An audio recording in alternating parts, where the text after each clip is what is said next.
Yeah.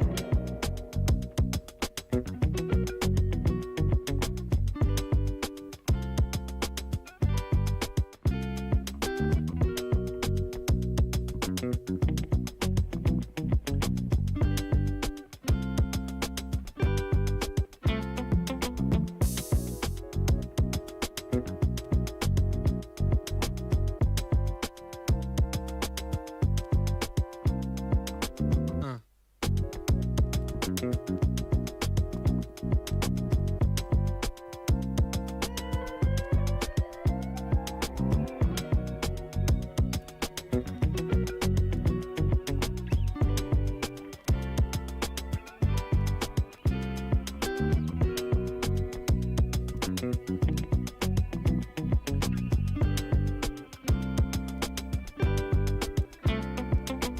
No.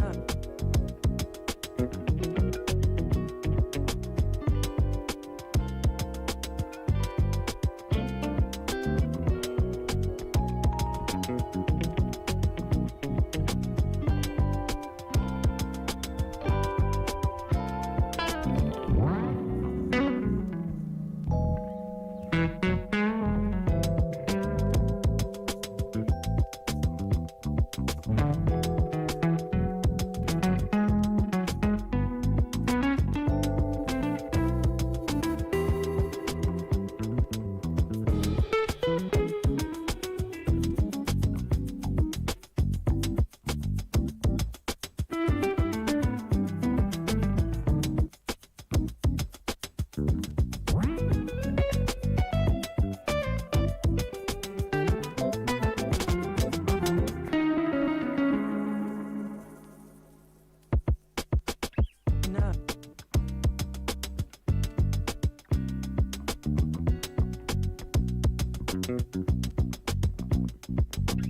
No.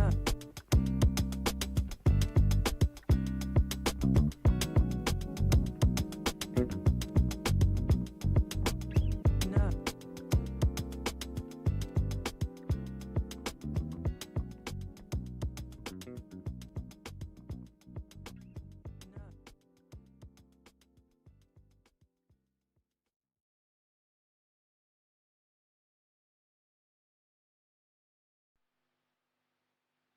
Yeah.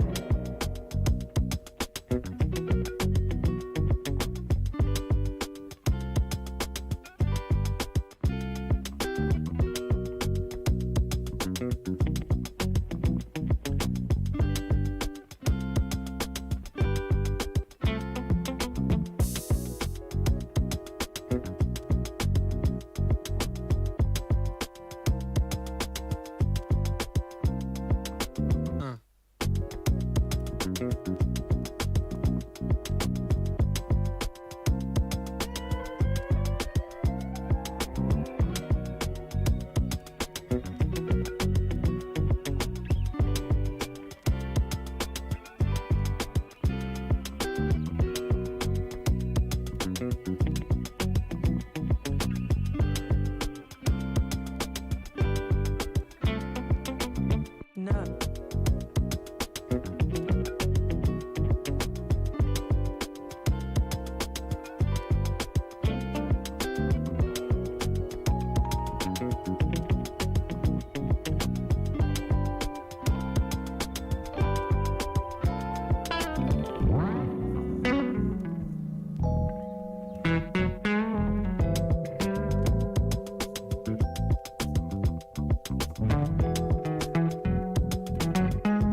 Yeah.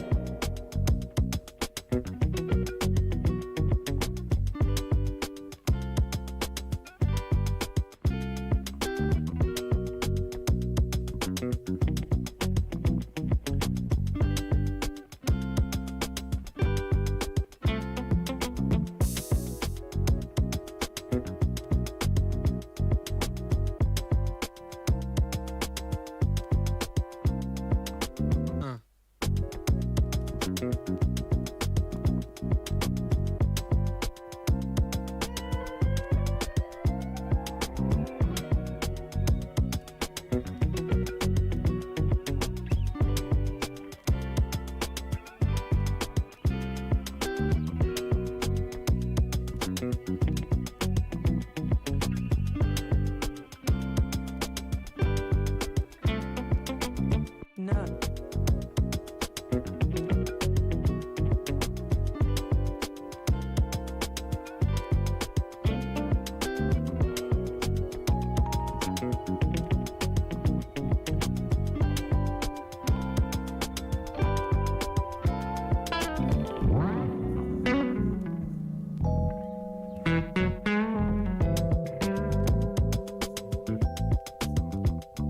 No.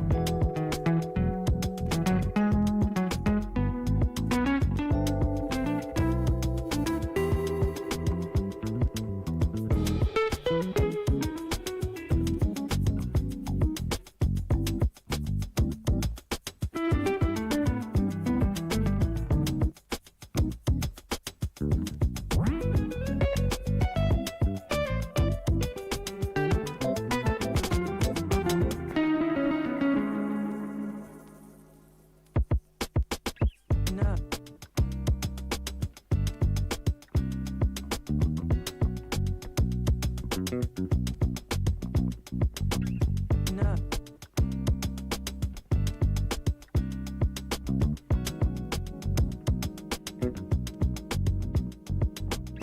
No.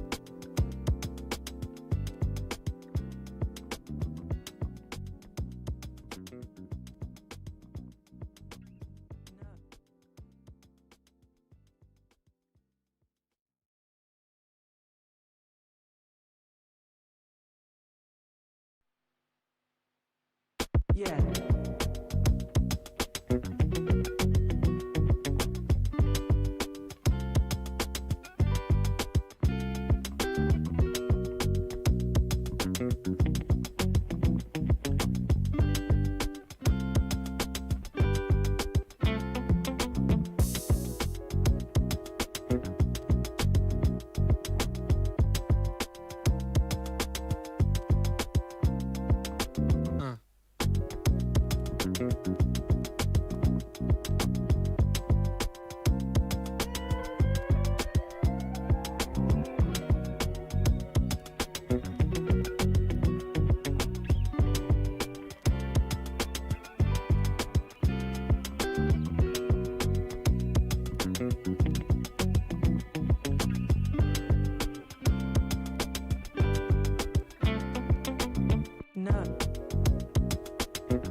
Yeah.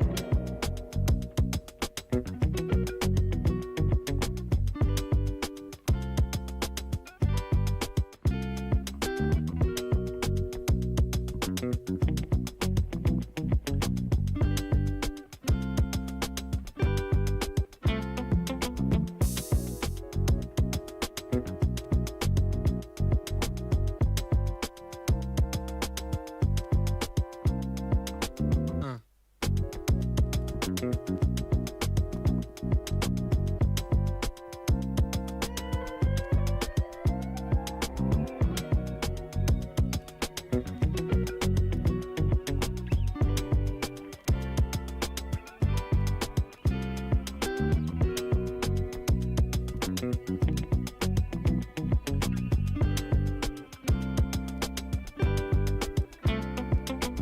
No.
No.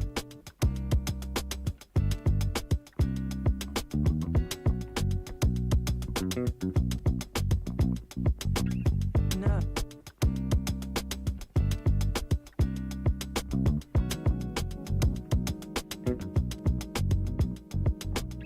No.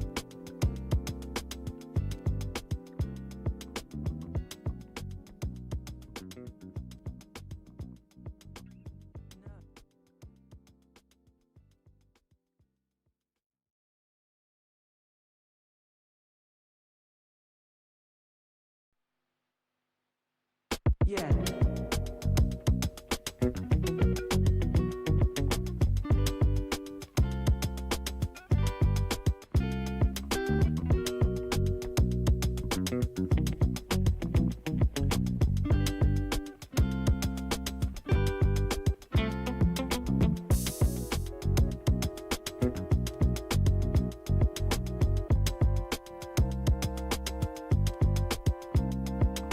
Uh.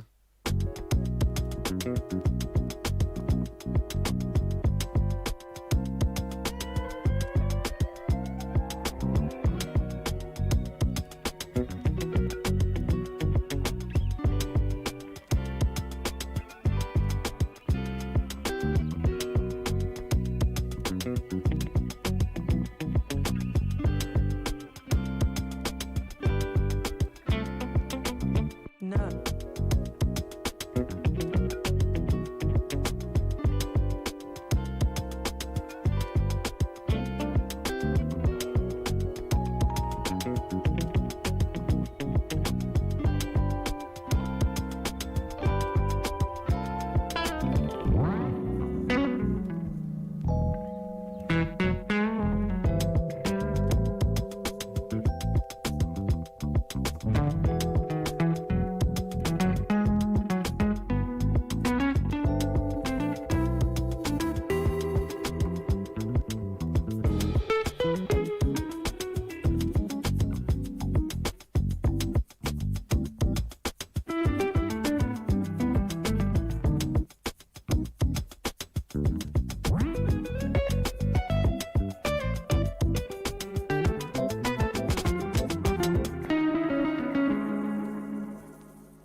No.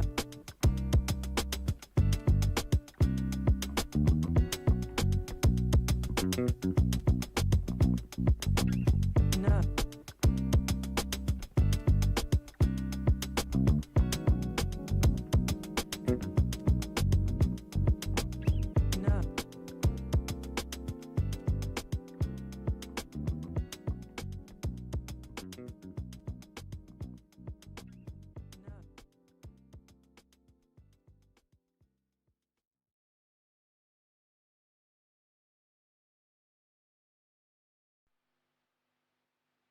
Yeah. Generally, you said feminism is neutral. Here's what actually happened. I'm mad the that foundation Steve of does all that knowledge. money. I'm really mad that he No, a lot of out men What end difference up does it make, in right? What the difference Weird. does it Stop. The deregulation of the industry is obviously going to cause more of that industry. To lubricate the trust connection between people until they have enough. Yet we could still look at biological reality in determining who's a female, even if there are. Why don't you denounce feminism the same way you're denouncing capitalism? If you don't... For something to be objective, it needs to be verifiable. And you can't verify... If I make a claim as a political pundit, it is true that I definitely could be wrong. You're promoting, right? Ideology is the main tenet of politics, right? This is my ideology.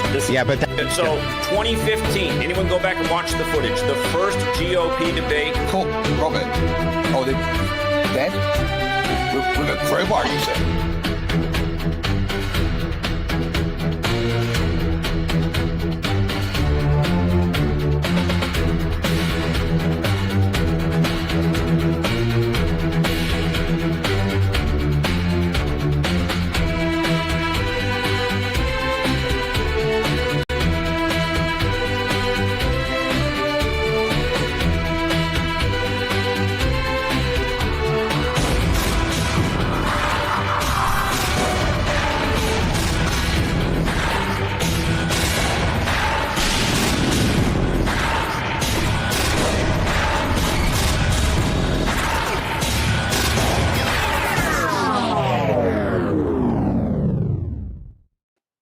And good evening, ladies and gentlemen. Welcome back. I am Sarah the Raging Tomato here, bringing to you live another Moderator Monday.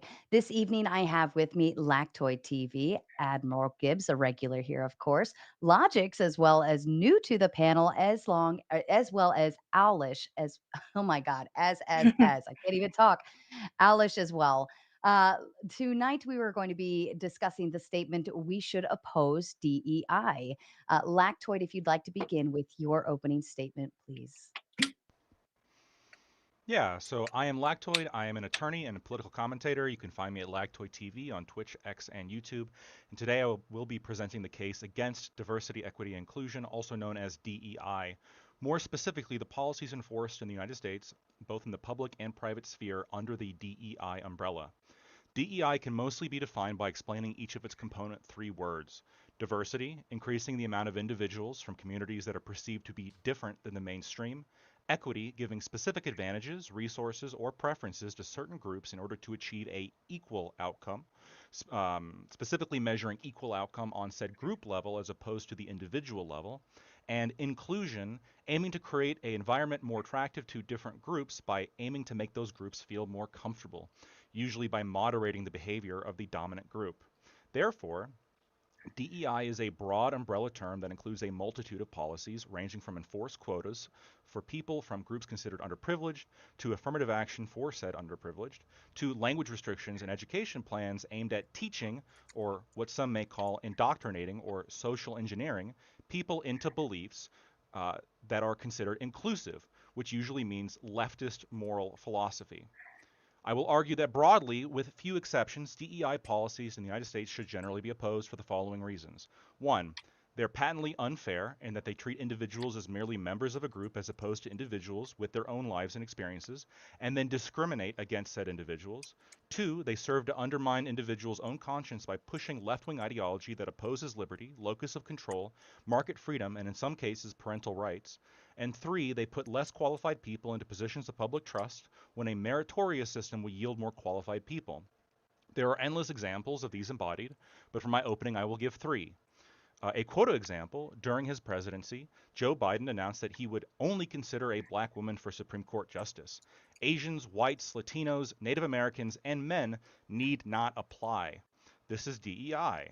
Selecting individuals for top offices based on their immutable characteristics undermines quality and public perception of fairness. The social engineering example, before it was struck down, the state of Maryland implemented a policy that taught explicitly LGBTQ storybook readings to children, with said stories glorifying the LGBTQ lifestyle. And teachers were given stock responses if any of the children questioned it, aimed specifically at undermining parental values and religious beliefs. If the state initially let parents opt their children out, but then reversed and mandated the pro-LGBTQ education be given to the children because too many children were opting out. For the affirmative action example, according to one analysis done by an NBER working paper in 2019, 2/3 of black applicants to Harvard would not have gotten in without race-based advantages. A black applicant to Harvard, just breaking into the top 50th academic percentile of applicants, had a 22% chance of getting in, while a white applicant in the top 10% had just a 15% chance of getting in. And an Asian applicant in the top 10% had only a 13% chance of getting in. I use Harvard as the example because we have the most data about that, but this is common at many universities. In short, DEI describes a broad set of policies pushed by leftist thinkers and policymakers in order to achieve equality of outcome at group levels through overt discrimination and indoctrination, while sacrificing public trust in the belief of meritocracy and individual freedom. Thank you, Lactoid, and to you, Admiral Gibbs. All right, thanks for having me. Yeah, so DEI, affirmative action, this is just the perfidious, dishonest Dems using their tactics that they always do. They've been slavers since the Civil War. They never stopped being slavers. They're continuing to be slaves. What they do as a Hispanic person, it pains me to see DEI implemented. These people want to judge us based off of our race, an immutable characteristic, and they want to sit here and try to give us advantages because they think that we're too stupid or too dumb or too weak to achieve these goals ourselves. They don't think we're smart enough. There's the white savior complex of the Dems, reaching down their helping hand when really their helping hand is just a trick to get us into the perfidious slavery tactics. What they do, just like when they do welfare, this is a tactic to get somebody that's not qualified into a job, into college, or into a job. They get in there, they can't do the job, they get fired, and then they end up on the welfare system. We see this time and time again. They vote Democrat. It's a disgusting tactic. And as Lactoid has stated, I'm very excited to get into this, and we can really dive in to how insidious these tactics are and how disgusting they are. I have never once seen anything as perfidious in my life as possibly DEI and affirmative action once it's taken in place. It is institutionalized racism at the highest level. We should all be disgusted by this, and we should eliminate it. Thank you. Thank you, Admiral Gibbs, and logics to you. So to oppose DEI, in my opinion, is to oppose competitiveness, meritocracy, and equality of opportunity. Tonight, I hope that my opponents will agree that we can bypass the false idea of what DEI is and what it aims to do. DEI is not a quota that must be met. It's not about lowering standards. It's not about racial or gender prioritization or anything of the sort. DEI is an ideology that casting a wider net for opportunity to a diverse group of people is not only beneficial to those companies, but beneficial to us as Americans. There are numerous studies that show that more diverse businesses are more profitable and that different kinds of people bring more innovation, more people to understand other kinds of people, and increase employee morale. Outside of benefiting businesses, the people recruiting through DEI initiatives that give them opportunities they may not have seen or gotten otherwise, exposing people to different groups of people is how tolerance and acceptance is built. And I think as people, you would not want to be intolerant of people simply because they look different than you or have a different background and or lifestyle. Gaining new insight and experiences of people of a diverse background can only be a net positive for anyone wanting to be more knowledgeable and informed on the world around them, and being a barrier for those pros is not reasonable by any stretch of the imagination. If my opponents want to have an honest conversation on possible setbacks of this, that's perfectly fine. I just want it to be grounded in what DEI actually is and not what the media purported it to be.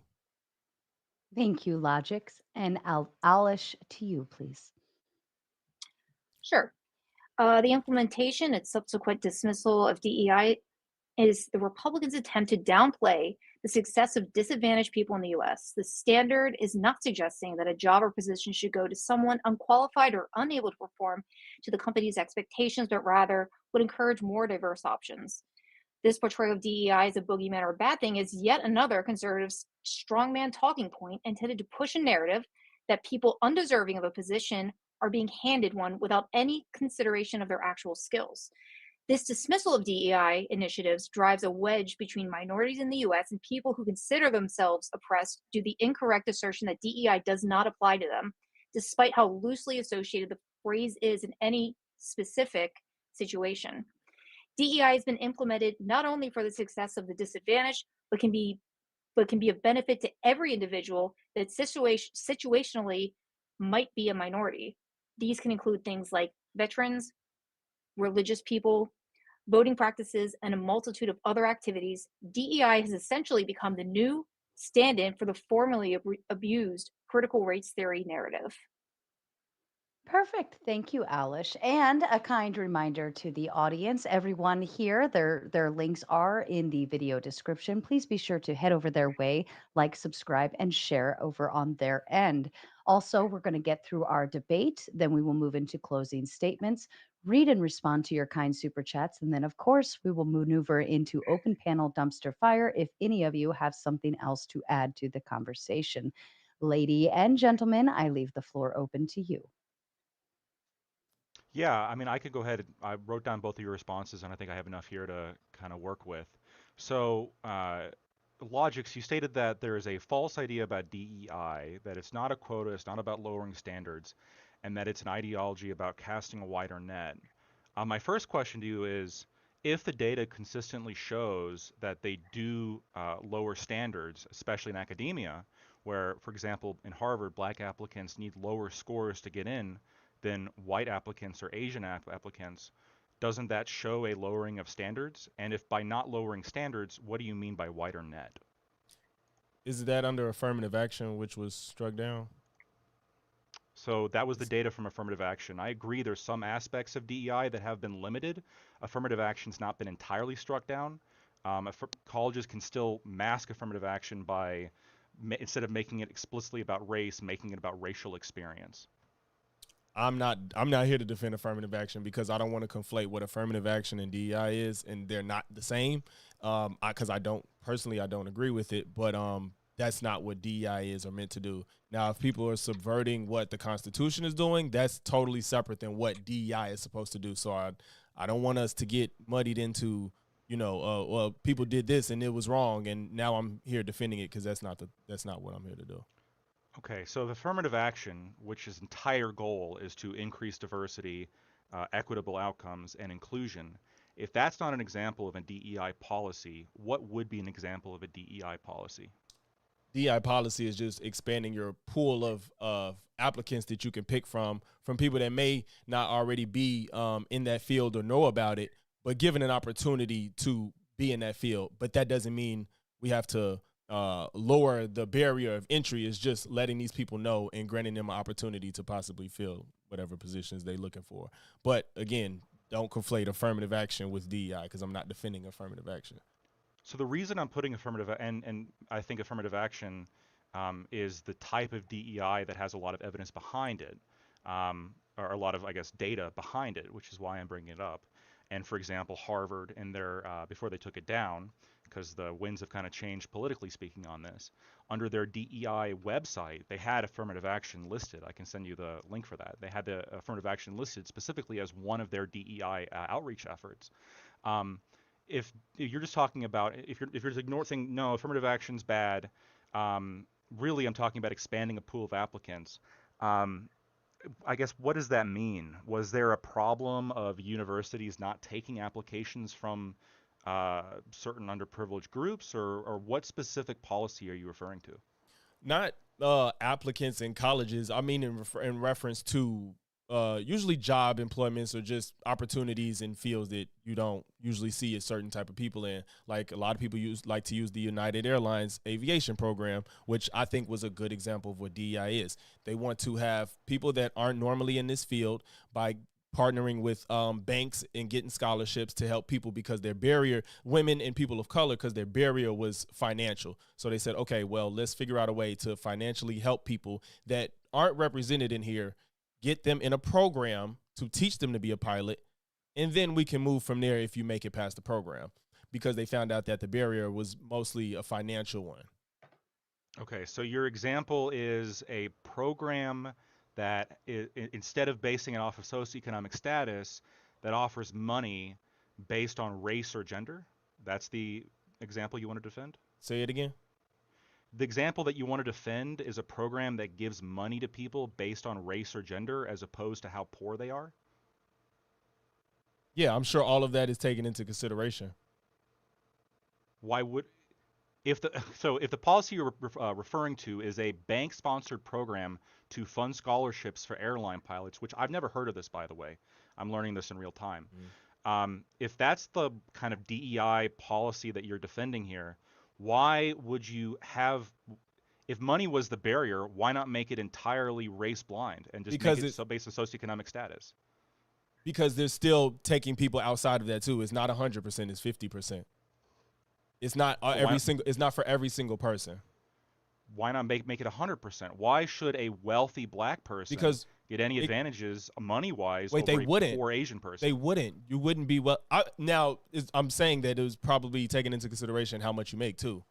But the goal is to have, I told you the goal was for people of color and women, but I'm sure that if you're a wealthy black person, you typically don't get a scholarship if it's based on you not having the money. That's if the scholarship is based on not having money, they're not going to pick people with money.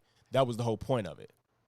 I mean, with all due respect, it sounds like you don't know much about this specific program. I haven't heard of it.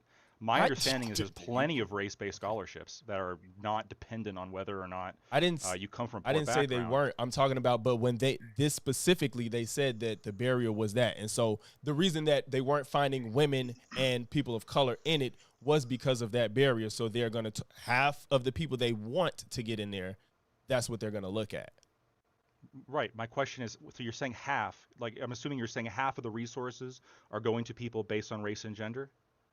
Half of the people they want to have in the academy. And how are they getting half of those people into the academy that are women or people of color? What do you mean, how are they getting them?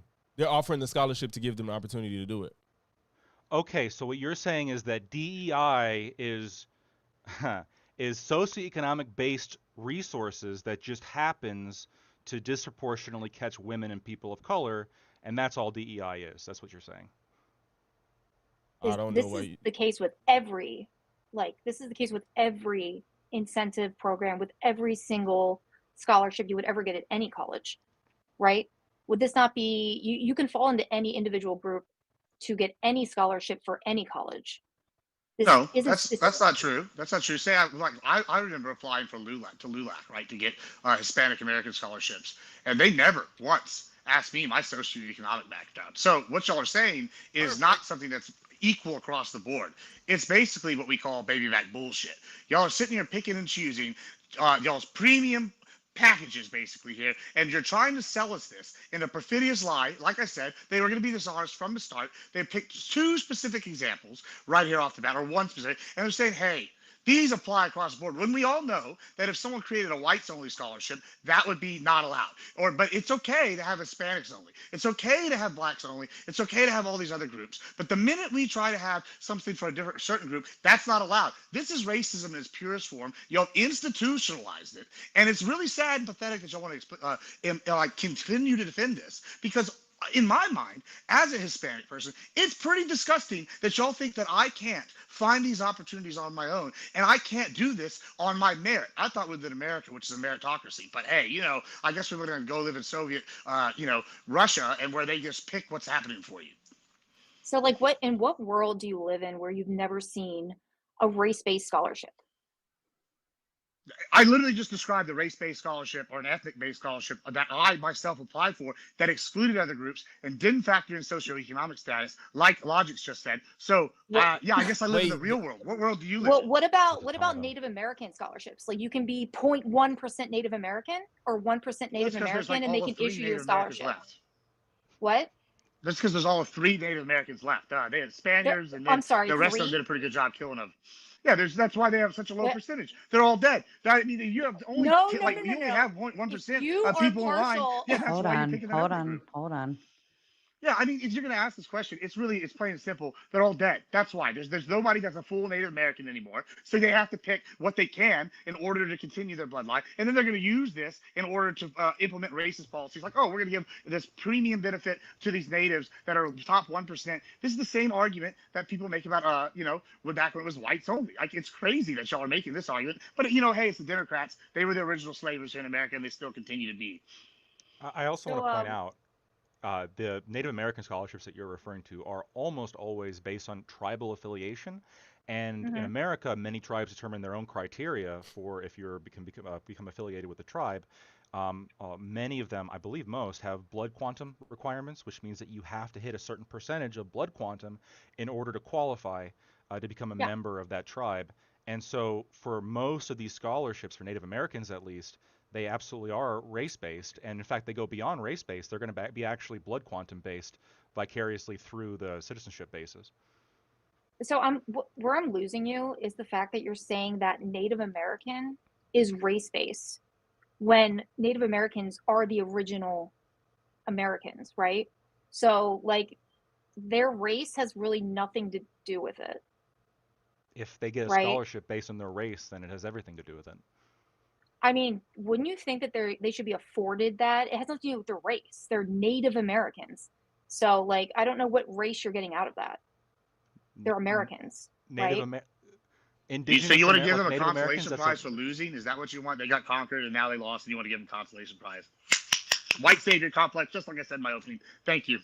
Appreciate it. That's the dub right there, boys.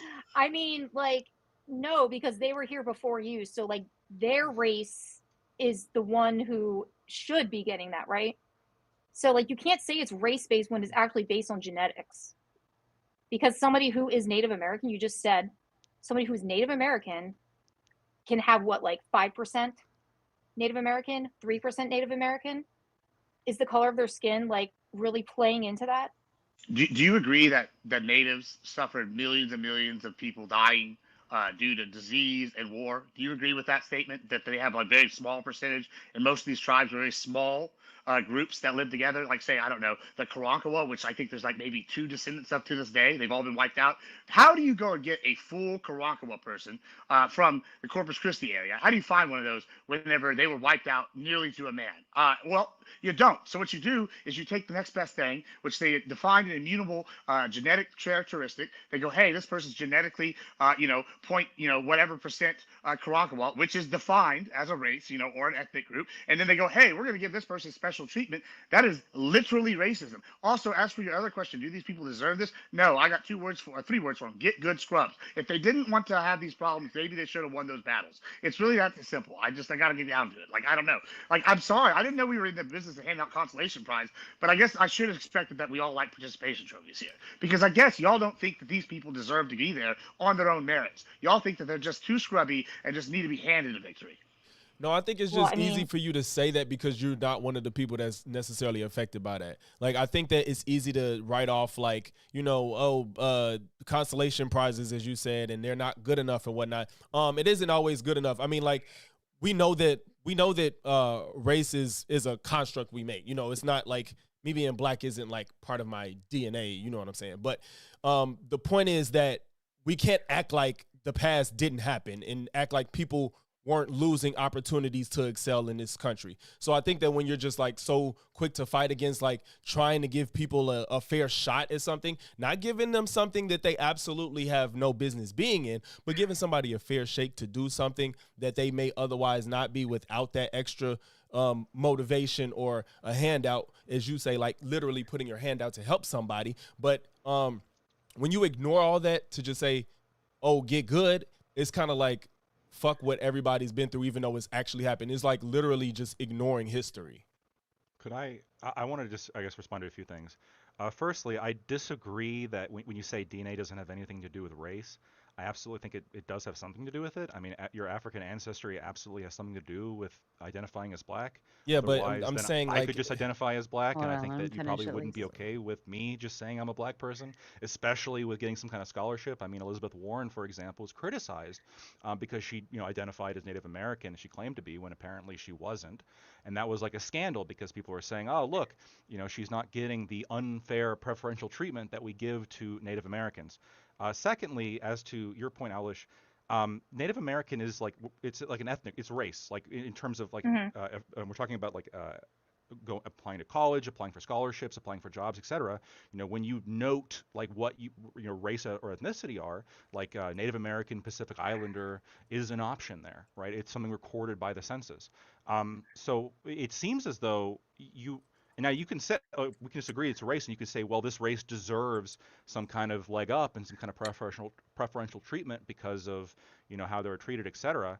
But this goes back to, in my intro, what I pointed out the goal here was, which was equal outcomes, right? The goal here is you are advocating for preferential treatment, non-meritorious treatment. You are advocating for treating Native Americans based as a group, as the oppressed group, and you're okay with treating white individuals as members of a oppressor group and giving advantages to one individual over another individual. But how is a scholarship necessarily giving somebody an advantage besides monetarily? Well, monetarily. I mean, that besides monetarily, probably not much. But for example, if you had, let's say, a middle-class Native American applicant and a poor white applicant, that money is going to be like the money is going to make a bigger difference for the poor white applicant than it is for the Native American. Wouldn't you agree? Sure, but like there are multitude of other scholarships. It's not like scholarships themselves are based in DEI. I mean, there's literally a duct tape scholarship. You can enter a duct tape attire scholarship. Anybody can. So I don't think that necessarily saying that a scholarship, which will just give you a monetary advantage, is at all like a DEI program whatsoever. Because I mean, there are thousands upon millions of opportunities for scholarships, no matter what.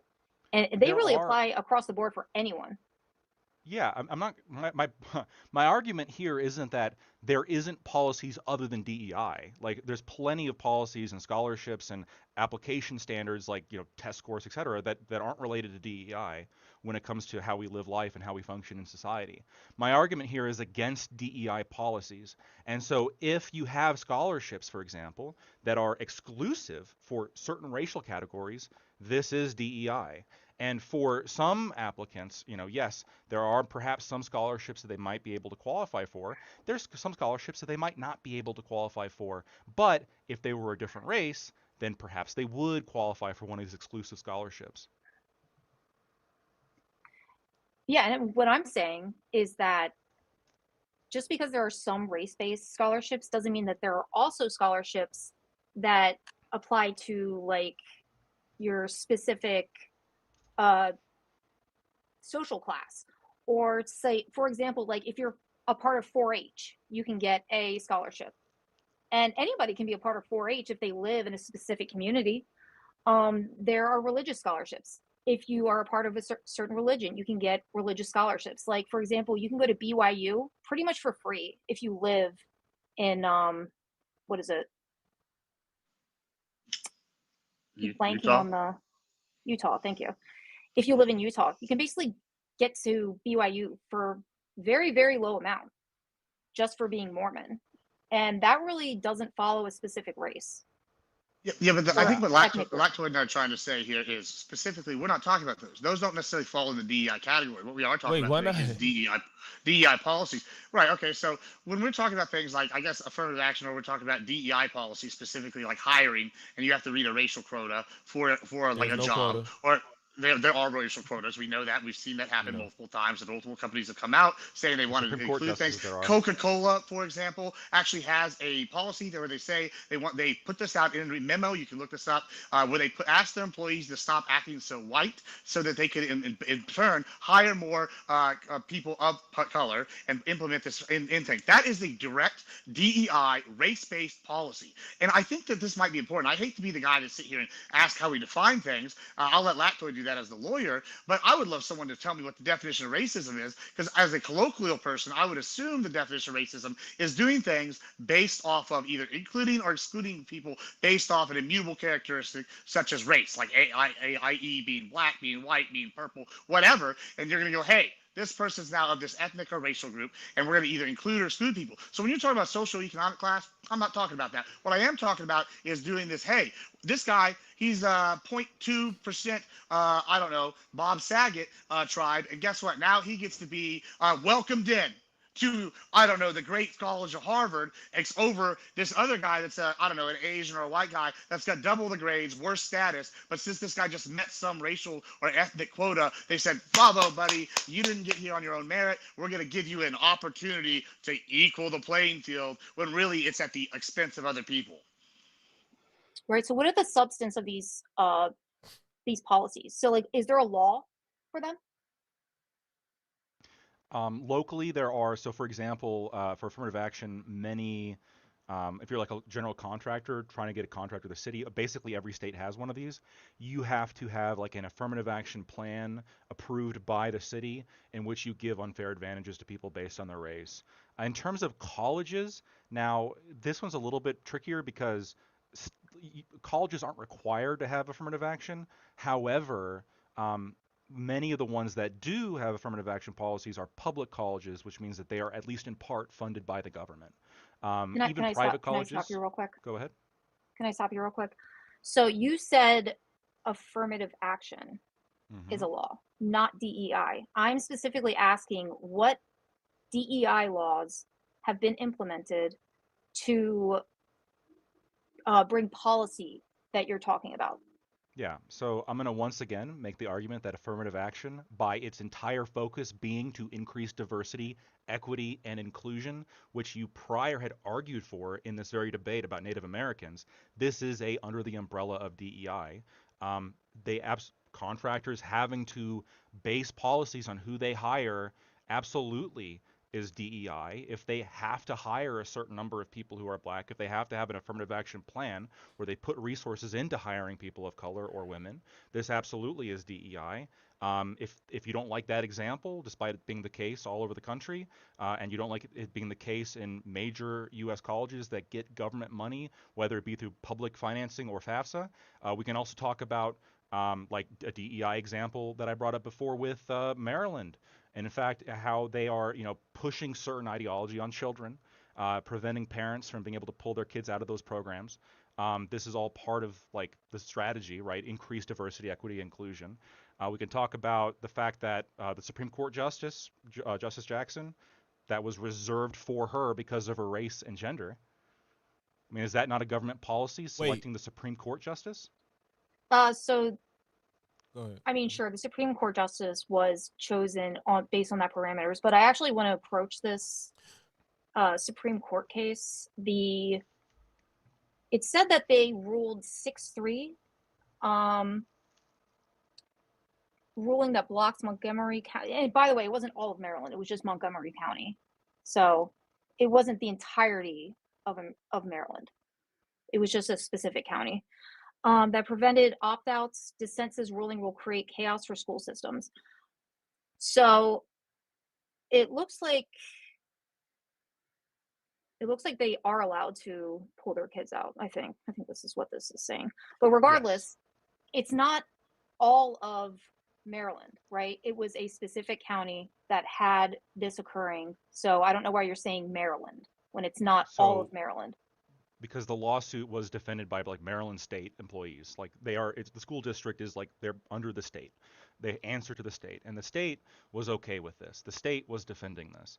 I did read that entire case. The Supreme Court did strike it down on First Amendment grounds because it violated the religious freedoms of the parents. But the state was defending it, and this was the policy of the state. And if it wasn't for this Supreme Court, that would continue to be the policy. So yes, I think that I'm perfectly well within the topic to argue against DEI policies that Democrats currently want to implement and are only stopped from implementing because of the Supreme Court that in large part only exists in its current ratio because of Donald Trump. I mean, right, but let's not push the narrative that it was the entirety of Maryland was pushing this DEI policy. Okay, let's be very specific as to what the court case was, because we're being a little bit misleading when we kind of say Maryland was pushing this when it was really just one specific county. I'm sorry, go ahead. No, Maryland was pushing it because Maryland was defending Montgomery County in that policy. So Maryland was defending Montgomery County in So right, but it was Maryland Montgomery County that was actually having the issue. Right. It wasn't the state of Maryland pushing the LGBT policy on the entirety of the state that they had to do these readings, right?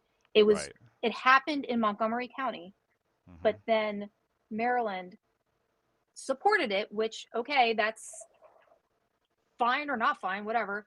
But it wasn't happening across the state. I want to make that clear for people. Sure. Well, hold on? Wouldn't you just call that a test case then? For example, if I say I kill somebody, and the state of Texas sues me, it says the state of Texas versus Admiral Gibbs, right? You would argue in that case that the state of Texas is fully, the whole state of Texas is prosecuting, right? So in this case, if the whole state of Maryland is defending the policy of Montgomery County, two things I would argue that would indicate that it is the whole state. One, it's like I said, it's the state of Maryland defending the policy, the whole state of Maryland. So they're basically behind it 100% in this case. And two, I would argue that the Dems, just like they're doing with Madani in New York, are implementing these policies there in hopes they get sued.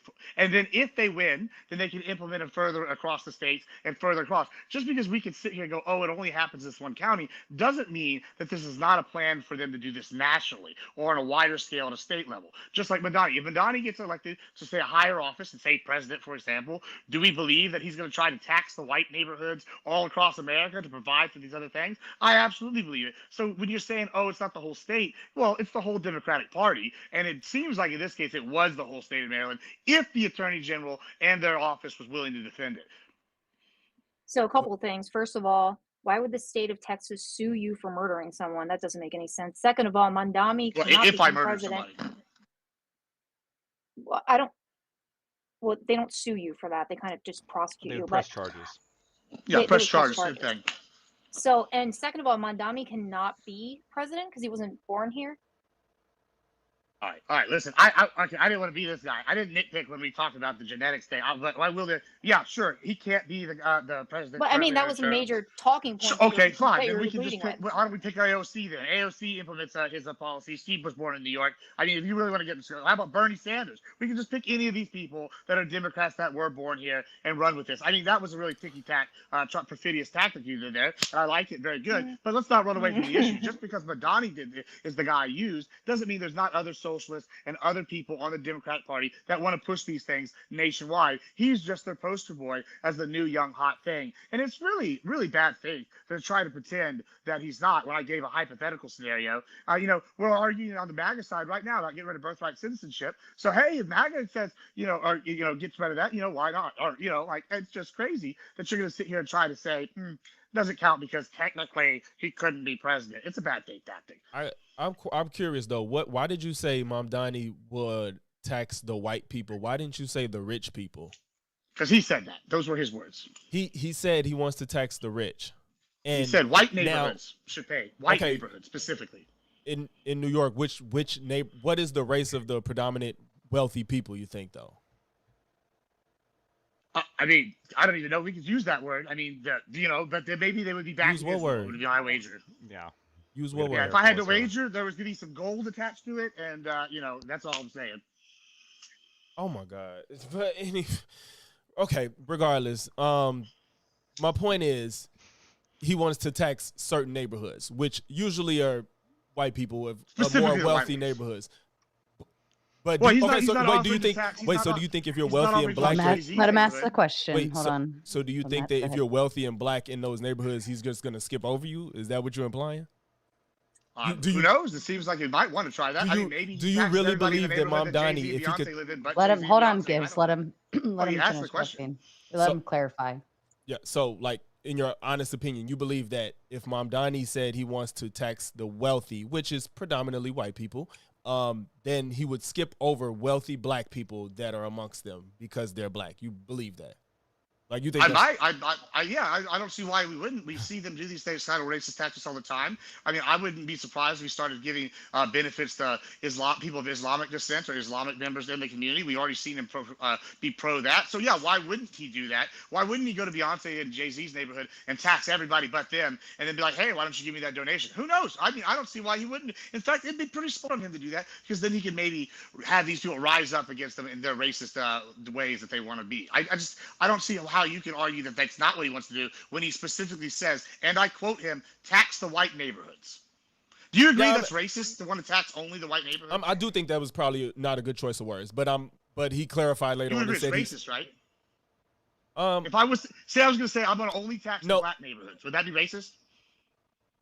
Yeah, but so my point is, okay, it is racist. Yeah, right, cool. I said it was a poor choice.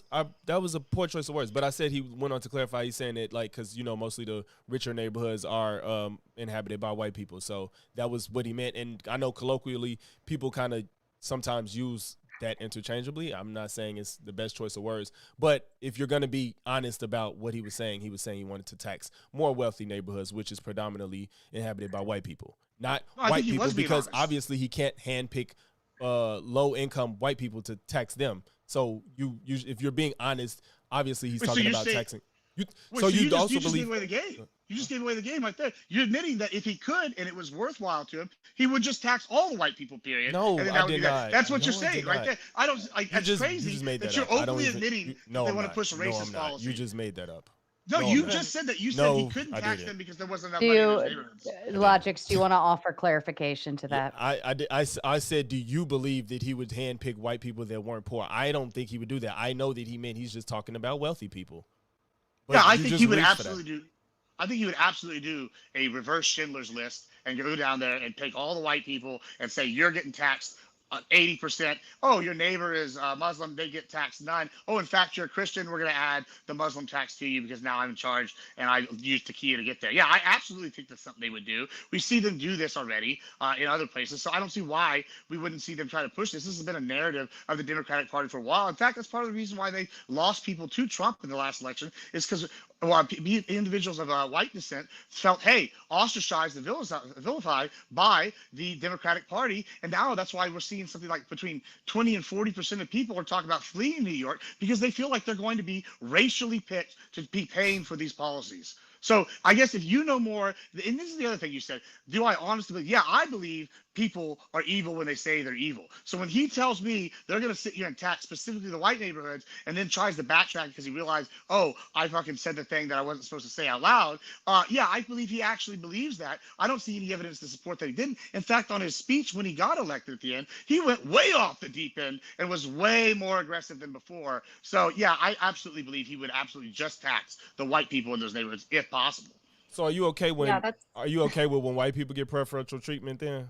Is that okay? I'm not okay with anybody getting preferential treatment. I believe in Were you meritocracy. upset? Were you this upset when Trump said bring all the white South Africans, or he was going to give out like white reparations? You were like, were you this adamant? I believe that. No, yeah, what Trump said, yeah, we're going to go defend the white South Africans from a genocide, just like he wants the people in Ukraine to stop dying, just like he wants the people in Israel and Gaza to stop dying. Trump is just like he's talking about going in for the Christians right now, or the Christians of Nigeria, white or black, or what color are they? Because they are all definitely not mostly white in Nigeria. So like when he says these things, no, I don't think Trump is a racist. I do think Madani is. Well, there is no... The Christian thing in Nigeria isn't happening. The white South African thing wasn't happening. He just went with something probably Elon told him. They weren't targeted for being white. They were targeting farmers, not because they were white. The Nigerian thing, they weren't targeting people because that's a lie. They were white. They were targeting Boers specifically. Okay. Let's say he is. That's fine. At least let him finish, and then you can jump back in. If I granted it to you, you think they deserve that preferential treatment to come to America? Then, if I granted you that they are being targeted, do they deserve that? Well, no, I would get rid of all the refugee treaties that were in personally, but that's neither here nor there. But when you're sitting here saying that, oh, they're just farmers. No, these were Dutch Boer republics originally. These are people that were sitting here. They had the land for several hundred years. They're specifically Boer descendants, which are white, and they were being killed and murdered in high rates. And he offered to bring them here because their lives were in danger, basically of a genocide. And you're sitting here saying, oh, well, they don't deserve to come. Well, in that case, none of the illegal aliens that are running from the cartels deserve to come. In that case, none of the Native Americans here deserve anything because guess what? They were genocide, but hey, no problem. So even by your own metric, you just are admitting that this is only racism towards white people. Like you just don't like that the Boers, who happen to be white and farmers, got a preferential treatment. And by preferential treatment, it's they get to live and lose everything else in their home country. I didn't say that they don't deserve it. So by that logic, why is it when people like women who didn't have equal treatment throughout the inception of this country, black people didn't have equal treatment throughout the inception of this country, how come when that gets tried, when we do things to right that wrong, that's a problem? But you had all these reasons for why the white South Africans, they should be able to come here because things were happening to them in their country that was wrong. So that's not what I said at all. Why can't that logic carry on to women and people of color? What did I say? I said we should start getting all refugees. I don't care about them. But you also gave a myriad of reasons of why it should be acceptable. No. The only reason I gave is I pointed out the lie you just gave out, which was, they were just happened to be farmers that were losing the land. No, they didn't just happen to be farmers. They happened to be specifically white Boers who lived there under the Boer republics, under the Dutch after they broke away, and they'd owned that land for several hundred years, longer than some of the tribes that had lived there originally, right? So they had been there a while, right? And so you're sitting here going, well, it's okay, they're getting killed en masse because they have a racist leader. It's whatever. Yeah, and I didn't sit here advocating for them bringing it over here. I said, hey, let's say screw them all. Let's not let anybody in. That's not what I said. But when you're sitting here advocating for things like, the Native Americans, I'm showing your basically your hypocrisy because you have no problem giving the natives something whenever, guess what? The same thing's happening to another race group, but you're going, you know what? We're going to give them preferential treatment. I don't think just allowing these refugees to live is preferential treatment. That's not preferential treatment. In fact, maybe preferential treatment would have been going and invading South Africa and bombing the shit out of them and then saying, hey, guess what? We're going to let these people be back in charge now and give them vote. That would have been preferential treatment. I mean, but hey, I guess that's not true anymore. I don't know. I do want to, as well, after Logics, if you wanted to respond to that, but I do want to open the floor back up to Alish and Lactoid since you've been kind of on the sideline for that one. But Logics, I'll give it back to you to respond if you so choose. I was willing to let Alish or Lactoid get back in. Sure. Off that topic. Yeah, there was a lot of really insane claims there, especially with Mandami. Just real quick, because I'm going to touch on that point with him saying the white neighborhoods, is that what he said? Something like that? Do you have the same energy? In 2016, Trump said to a nearly all-white audience in Michigan that Black voters are living in poverty and their schools are no good. He said he promised to produce for the African Americans where Democrats had failed. Is that appealing to a specific race? Is it racist to say that his Black voters are living in poverty, all of them apparently, or that their schools are no good? Do you have the same energy for that? Yeah, I would answer. Yeah, sure. I do have the same energy. There's a difference whenever we have a federal Department of Education that provides certain things. When he identifies certain areas that are doing poor within the country, within our own country, and he's saying, hey, these are public schools that any race can attend, and the areas that are in predominantly African American neighborhoods are doing poorly because of Democrat policies, like DEI, which causes businesses to dry up, like having food deserts where kids can't eat. Hold on. No, hold on. I'm going to answer this. You asked me a question. So, like food deserts where they don't have food because guess what? DEI is part of the reasons. Crime is another reason why these businesses like Walmart close up shop in these areas and people are churning for further to get food. This is a problem, right? And so when he identifies that there is a problem in an area like crime, lack of parents, both parents in the home, and this all affects the schooling where there are interracial kids that are there, like a mixed diversity of children, but it's predominantly African American. Yeah, I would say the Dems have failed the African American community because, like I said in my opening, the Dems don't actually care about the African Americans. What they care about is their vote, and they use DEI as a tool of modern day slavery to make sure that they are basically stuck under Democratic rule, and they keep them there. And this is really a sad and disgusting tactic by the Dems. Like, what we should do is applaud Trump for identifying lower socioeconomic areas and hoping to provide a better quality of service instead of just using them for the vote like Dems do. Yeah, was it maybe race-based? Sure, but it's not DEI. No, he is using them for their vote. He literally said, what the hell do you have to lose for that? Yeah, because they've been voting for the... By the way, this is in 2016, right? This is in 2016. So there is no like outstanding or wide implementation. Wow, what was that? Implementation of DEI, right? So you said a lot of really, really crazy things there, like DEI causing a food desert. I've never heard that one before. That's interesting. And Senate, Well, yeah. can you wait? Do you have any examples of DEI harming businesses? Because everything that I've looked up is diversity helps businesses. Yeah, I'm going to give an example of that here in a minute, if I can get something in. Sure. Right? Mhm. So Biden actually had a bunch of DEI incentives, which were kind of the ire of Trump and why he put in that executive order in which he, like, I don't know, stopped it. One of the DEI programs was for the DoD, and it specifically actually was for families of or for military families. It focused on their health care. It ensured that military spouses were able to get jobs through employment partnership programs. He ensured that their healthcare was taken care of, that they were able to get paid fellowships, they were able to get better food, they were able to get better access to food and TRICARE. So would you say that these are negative implementations of DEI, seeing that it only targeted families of military spouses or military families? No, it's compensation for a job, not based on immutable characteristics. A better comparison would be if Trump gave just white people TRICARE. Like that would be perhaps like a better corollary. No, this is a Biden era DEI program. So this is under the umbrella of DEI, right? Because I don't know if it is. DEI, as I keep trying to say, DEI is not a law. It is not a set of parameters that people have to fit into, right? DEI is just an overarching idea that people use as like some sort of like weird slur instead of actually calling it what it is, which are different programs and opportunities and laws that apply to specific groups. But DEI itself is just an idea in order to give people opportunity who don't necessarily get those opportunities elsewhere. Because I have multiple programs. I have this one for people in the military. I have one, he did one for the Department of Agriculture for farmers, small farmers. He had one for almost every single department under him, a DEI incentive program. When I get healthcare from my job, is that DEI?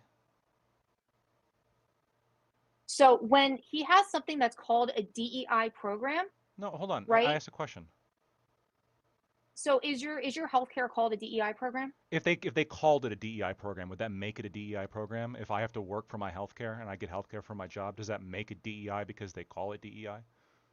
Well, no, that's not what you said. You said, is healthcare DEI? I said no. No, that's not what I said. I said if I get healthcare from my job, right? Because now the comparison you're making is to military members who have a job that, like, they give you a certain compensation package for.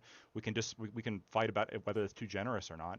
And farmers. No. I think you misunderstand. This is not for the military members. This is for their spouses. No, it's for their family based on the job that their husband has. Yeah. So in what time before this have military spouses ever been like handed jobs?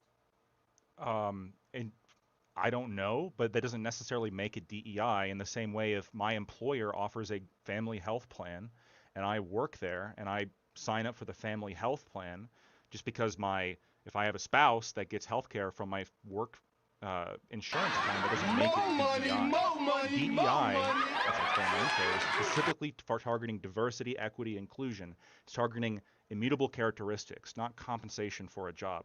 If the Biden administration calls compensation packages for the military members DEI, maybe I just disagree with the Biden administration and how they're applying DEI there.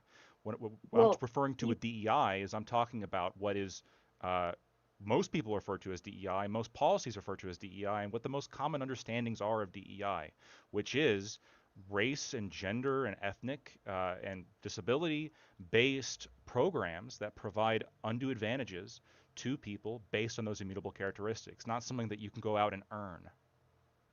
Right. So again, a program that gives jobs, well, first here, let me back it up just a second. So you getting health care from your employer that your wife then gets would in no world be DEI, because I mean, that's just, you're not even offered, like, you're not even guaranteed health care through your employer, right? But not necessarily. But anyway, like, this is an opportunity for I am if they offer it. Well, yeah, but you don't have to take it, and neither does your wife. Like, you don't have to give it to your spouse. Military members don't have to take TRICARE. They can just not use it.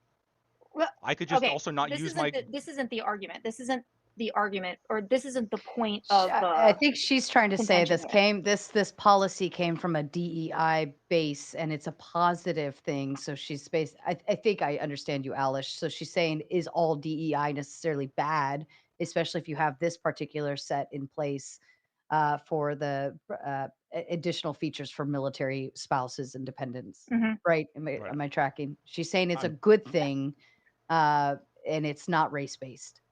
Right, I'm just. It's not race based. It's not based on anything. Right, but you're using DEI.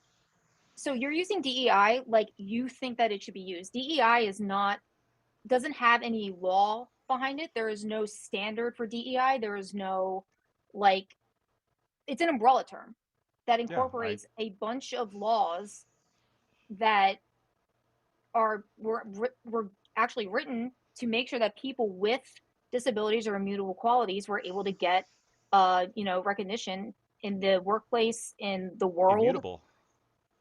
What do you think immutable? Like, okay, just to be clear, I'm not trying to be a dick, but like immutable here means like not changing, or that you shouldn't be expected to change. I understand that. Right. And so when we're talking about immutable characteristics, we're not talking about I went and signed up for the Marines. That's not what we're talking about. Yes, I presented an argument for what I believe DEI is in my intro. I'm presenting it as the movement. It is an umbrella movement. I agree. I'm not referring to one specific law as being DEI, but it is like a umbrella movement that incorporates affirmative action. It incorporates quotas. It incorporates indoctrination policies, I would argue. You guys might call them teaching or educational plans. But all of this is kind of centered around what is the goal here is increasing diversity, which they're referring to racial and gender and ethnic diversity there. Equity, they're talking about righting past wrongs, which is exactly what you guys were just arguing about before when it came to Native Americans. We were literally arguing that before we went over to this subject. And we're talking about inclusivity, which is oftentimes referring to like LGBTQ, educational programs, etc., but also race and ethnic programs as well. This is based on immutable characteristics. That's the problem that me and Gibbs have with this, and that's the problem that we outlined in our intro. We think it's racist. We think it's sexist. We think that it's BS that's taking somebody just based on the fact they were born as a certain race or gender, etc., that they are now barred access from equal shot at applying to college, equal shot at applying just many scholarships, things like this. That's the problem that we have with this. If we're talking about just a job, like presidents changing the compensation structure of people who go into a certain government job, I mean, that's more nuanced. We can talk about, maybe I do have a problem with that specific military policy. Maybe I think it's too expensive, et cetera, et cetera. But you have to pay soldiers. You have to give soldiers and their families benefits if you want people to sign up for the military, just like any other job. But see, I think that's why this conversation is hard to have, because you keep making DEI something it's not. You're talking about barring people access. You're talking about giving people. I feel like you still want to say that they're giving people opportunities that don't deserve it, because like even when y'all brought up Ketanji Brown Jackson, it's as if, why can't she be the Supreme Court justice? And I think the only difference to y'all is, well, why did Joe Biden have to say it out loud? Because honestly, like, y'all don't have a problem when it's not somebody that's different than a white male, because J.D. Vance is technically a DEI. He's picked for a certain demographic of people, and that's just what it is. Like, that's why two women will probably never run on the same ticket in our lifetime. So it's like when you pick certain people for certain things, it's not just like, fuck everybody, I just want to pick them because of this. It's to increase morale between your staff. It's to give people opportunities that may not ever had it. Women could probably, never would have thought we would have women running for president, nonetheless getting as many votes as males. So the fact that that's happened is, you can't really point out anything that's negative that's come from any of this. Again, I'm not talking about affirmative action that you keep conflating in this conversation, because I'm not including affirmative action. Well, but I even think when it's- y'all named, I'm about to land. So even when y'all said that you've seen businesses fail, I genuinely would like an example, because like I said, I've only seen that businesses thrive from diversity. Diverse thought. Bud Light. diverse Bud Light backyard. is a perfect example. Okay, well- But Bud Light might be the most egregious example. They literally put Dylan Mulvaney in there, a person of what, trans, right? And this is a characteristic that they decided under DEI is included for some reason. I agree that maybe it's not immutable in this specific case. They put him in there, and guess what? They went from being the #1 beer in America to they're barely able to even sell stuff anymore. They're like at an all-time low. Modelo has passed them up. That's a prime example of DEI being a failure at a business. Let me give you a second one. Coke products are down. Wait. Coke products. Hold on, let me give you a second one. You asked for examples. I'm giving you two. I wanted and to these are respond to that major one. companies. Here's Let him well, run that's through fine. the You two can and explain you after. This is two of them. Coca-Cola put out a memo specifically under their DEI program that was supported by the Biden administration, where they wanted to get rid of whiteness in the workplace, and they wanted to encourage diversity, equity, and inclusion based off these ideas. And they were specifically hiring people in a quota. Everything you said these businesses weren't doing. We have an example right there of them doing it at a major. Their sales are down. Right, so we have two examples where the businesses are hurt majorly badly, and y'all are going, these don't count because we don't like them, whatever. However, when I can point to these as egregious examples that cause businesses to fail at a national level, then yeah, I think that you're wrong. Okay, so one, Bud Light didn't fail. They're doing just fine. And bad marketing does not equal to a failing business. You could have a bad marketing idea. That doesn't mean Bud Light failed. Bud Light is perfectly fine. They just had a bad move. That's number one. And I think Even a bad move. in the short term, it didn't help them, but at the end of the day, Bud Light is perfectly fine. And I think they just handled that poorly. Poor implementation is an indictment on the framework in and of itself. So that's unfair to do, for one. The Coca-Cola thing, you're really misrepresenting this Coca-Cola thing. It wasn't through Coca-Cola. It was an internal memo that was not approved by Coca-Cola. And then you're bringing in the Biden administration at every opportunity you can. Biden has nothing to do with this. But at the end of the day, Coca's internal memo from that staffer had nothing to do with implementation from Coca-Cola themselves. So again, when things get implemented poorly or not done by the book that maybe the business wanted it to play out, if it plays out in a way that I'm trying to regulate my voice, y'all. I'm sorry. So when something plays out in a way that they may not have intended, that's not an indictment on DEI. That's just people implementing things the wrong way. Real quick. Okay. Yeah, I'm sorry. I just want to respond to that. I know I'll turn to you. The thing with Coca-Cola is, right, they're doing bad. And I don't know what you do at your job. I'm not gonna guess. But at my job, if someone high up enough puts out an internal memo as a policy idea within it, that's policy, right? If I put out a memo to all 200 of my employees and said, hey, we need to implement X policy, that is a policy. I don't know how you can't say it's not. And also, you said Bud Light's doing just fine. No, distributors across the states have had to shut down. Their numbers are at record lows. They've had a little bit of boost since they switched to producers with Shane Gillis, but still, that's not been enough to save them. They're hurting. They've dropped from the #1 spot, which they've been at for decades, and now a foreign beer is ahead of them. That is not doing good. That is the epitome of failure. And when you say, oh, it was poorly implemented, no, that is a direct result of a DEI policy. Don't run from a fact. Prove that. Prove that? Okay, I will. No, she said she'll prove it. She said she'll prove it. Oh, well, okay, No. I want him to prove it. Oh, I'm sorry. Second of all, how was Bud Light supposed to know that MAGA were so big of snowflakes that they were going to have an absolute meltdown because a trans person drank a beer? Like, that really looks poorly on your side of the aisle, that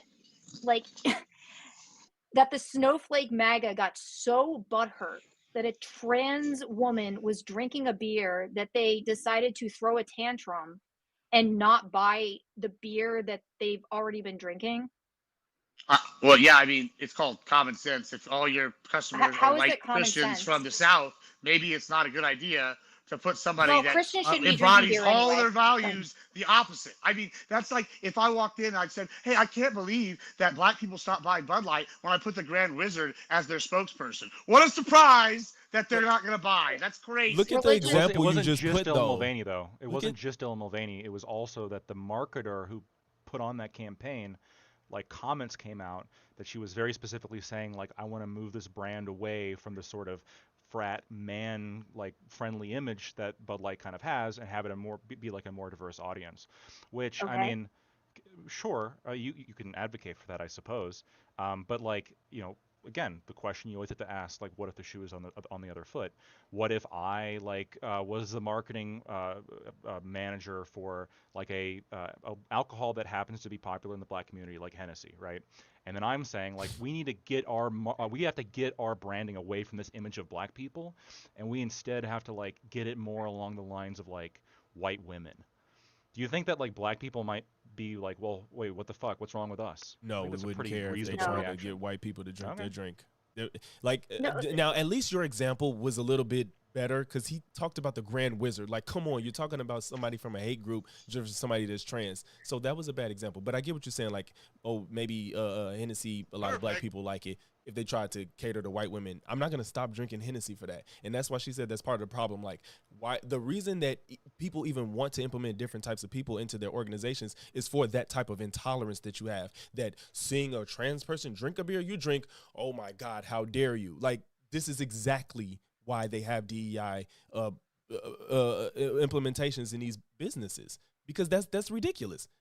Obviously, they want profit, so they want more people. They don't care who you are. They want you to drink their beer. They want to appeal to a large audience of people. The same way with video games. Everybody's mad that women are protagonists now. This is all ridiculous. Women play video games. So yes, we want to market to people. They don't care about any of that. And the fact that the buyers, the consumers, are intolerant that other people might like what they like, I think that's an indictment on them, not the company.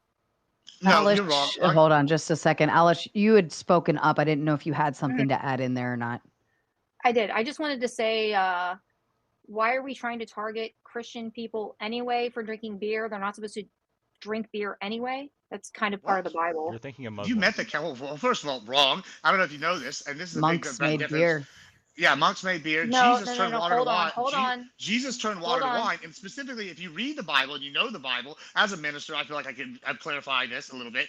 The master of the house at the wedding, where Jesus turned the water to wine, specifically turned to the servants and said, "What is this?" And he scolded them because they should have served the good alcohol first. Right? Because the implication is that you get drunk and you can't taste the bad alcohol anymore. Therefore, Jesus was actually drinking to get drunk with his followers. And if Jesus, the Son of God, the perfect man, was sitting there doing that, then it's not a sin. Also, I don't know if you know who Catholics are, but they are the largest Christian denomination. They love to fucking drink. So you just don't know anything about Christianity. Right. That's pretty And clear. what does the But Bible finally, say? there's one more thing here with this. And when you sit here and you say, oh, it's different. No, it's not different. There's a reason why Modelo is growing at a rapid pace. Why? Because they stick to their branding. They go, it's brewed with a fighting spirit. You can be white, you can be black, you can be purple, I can be a flying spaghetti monster. As long as you got a fighting spirit, guess what? You can go be in a cockfight and you can love Modelo. Everybody likes Modelo. But you guys are sitting there going, hey, you know what? We're going to pick somebody that represents the opposite of our largest demographic in hopes that we can expand to a smaller demographic.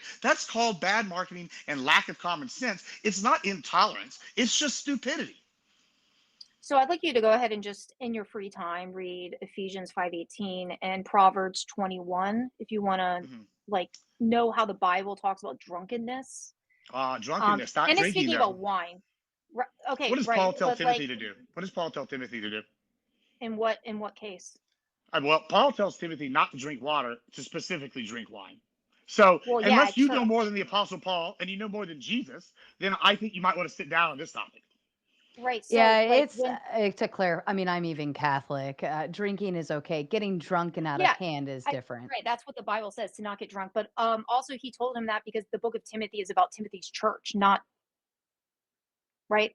So it would make sense for him to drink wine at his church. But anyway, go ahead. To be fair, you got to try to get drunk off Bud Light. So I mean, I feel like Bud Light might be the perfect Christian drink. You really got to try. Okay, I'll concede on that Bud Light is the perfect drink for Christians. Okay, sure. Sure, I'll give you that. There's been something I've been wanting to bring up for a hot minute. Would you mind if I spoke on that for 1 second? Would you say that the Equal Rights Amendment is DEI? Would you consider that to be a DEI policy?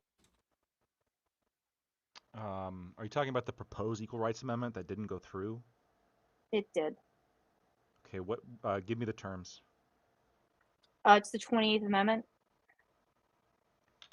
The Equal Rights is it says proposed, that would guarantee the legal rights for American citizens regardless of sex. The ERA has been ratified by 38 states, with Virginia being the final in 2020. Biden declared the ERA to be the law of the land. Its certification and publication by the Archivist of the United States remain contested. But would you consider that to be a DEI policy, the 28th Amendment that was signed on by 38 of the 50 states? So, it's proposed. It's not law of the land. First, just to, since we care about just clarifying here, that's important. That's fine. It's not actually in force. Do I think? I guess it would depend on how it's enforced. When it's saying equal legal rights for all American citizens regardless of sex, not on its face, I wouldn't say on its face is DEI, but like if they take that and then argue like, well, because of this amendment, we're gonna like find some right where like you have to raise the pay of all women in order to make sure that there's exact parity of income between the group of men and the group of women. That would obviously be DEI, right? That would not be okay. So I guess it would just depend on how it's implemented. So what about Title IX, Title VII, the entirety of the ADA? Yeah, like I said, a lot of these policies, like on their face, like they're not necessarily DEI. That's not the problem that me and Gibbs have, is the specific DEI policies that are put forward, the preferential treatment based on immutable characteristics. That's what and if it's not preferential, like if, for example, it wasn't the case that when I'm applying for Harvard, I have to be tremendously better to get in than a black person applying to Harvard. If that wasn't the case, then we wouldn't have a problem with like Harvard saying, look, we're not going to factor your race in when it comes to your application, or when it comes to if you're a city contractor, or if it comes to a top job like the Supreme Court justice. We don't have people saying Asians and whites need not apply. Like that's the problem we have with it. If we're saying like if on its face a lot of these things are okay, it's how they're twisted that we have a problem with. But the thing is, it's like I think it is more on your side where it's being twisted than on the Democratic side where it's being twisted, because like you keep saying, on its face, the DEI is really just enforcing the laws that already exist. It's kind of just like repackaging them and then presenting it, right? The laws are already there, and then the right calling it DEI to enforce the laws is kind of bizarre to me. No, we can call laws, like certain laws, DEI, like specific policies, like cities when they implement through legislation, when they implement a policy that general contractors have to have an affirmative action policy. That is a law that we find to be DEI and discriminatory. But like if, for example, all it said was you can not discriminate based on race when it comes to hiring general contractors, then that wouldn't necessarily be DEI. That wouldn't be discriminatory. Because you're selecting contractors not based on their race. You're selecting contractors based on whether it be like a purely randomized system or meritocracy. So I got a question. You need to hire one more person to fill a position. You got two people, same playing field. Mm-hmm. Everything is equal. You know what I'm saying? For as much as you realistically can fathom, equal. Yeah. You have a staff of 8 white guys, and now you need 10 positions, and you have these two people that's 8, and you eight positions. You want to have 9. You have a black person and a white person. Everything equal. Is it just wrong if you be like, I want to try to have a little more diversity, so I'm gonna have a black person work here? Yeah, that's wrong. I would oppose that because, again, you're looking at it from just sort of the group level perspective. Oh, there's 8 and there's 2, as opposed to looking at like are you gonna you're gonna feel comfortable going to the white guy that you said no because of his race and say, yeah, the deciding factor was your race, bud. Well, like you we just know happened that to be born this way. That doesn't happen. Nobody gets told you didn't get. Well, nobody. You wait. They hide You it. just get a denial. But regardless, what I'm saying that's is the reason in this hypothetical. Wait, are we acting like that people don't hire based on like even things like personality or things that's not tangible necessarily? All that plays into it. So the hypothetical was if a job wants to make their business more appealing, more profitable, just increase morale, if their goal is they want a diverse group of people in their workspace, and therefore they're going to try to implement that. How is that wrong? Because all you're saying is no. If there's a black and a white person, the white person must get it. Because I said all else is equal. Because that's where your logic leads. You would never. Again, this is my problem. Like, if you want to have just Wild West free market style, okay, I guess I can see that perspective. I can. But you would never accept this if the shoe is on the other foot. What if the business didn't want a diverse environment? What if they wanted a ethnically homogenous environment? Because maybe the owner just only liked white people, or maybe they were in a certain location in which they thought they could actually appeal more to customers if they only hired white people. Like maybe this was the case. Then do you think it's okay for them to go to the black person and say, look, you were a strong applicant, but you're black, man. I don't know why you keep saying you'll go to that person and tell them that, because that's not how denial letters are. Right. I understand. Here, that part, your hang up in that part is, I'll explain why that's faulty. The reason why I'm saying go to them and tell them is I'm making it personal. Because when we're thinking about these policies, especially when we're doing this is my criticism of DEI in my intro, this sort of group level think of like white group, black group, as opposed to viewing them as individuals. And why I'm saying go and talk to them is I'm trying to get you to see this person as a human being. I'm trying to get you to see if I was to tell this person. I understand that doesn't happen. You just send a denial letter and this person is none the wiser of the fact they were racially discriminated against. I understand. Okay, and if this happened to a black person, I would say that's wrong too. But my test here is, would you feel comfortable going up to that person, that individual, and saying the deciding factor here was your race? I would not feel comfortable doing that. And just want to point out the hypothetical that you presented as to two equal candidates. This is very often the hypothetical presented in defense of affirmative action or other DEI policies. When in actual empirics, when you actually look at the numbers, it's not two people on the same standing. It is dramatically in favor of persons of color, except unless Asians, of course, when we're talking about contractors and university admissions. Like I said in my intro, if you are just past the 50th academic percentile as a black applicant to Harvard, you have a 22% chance of getting in.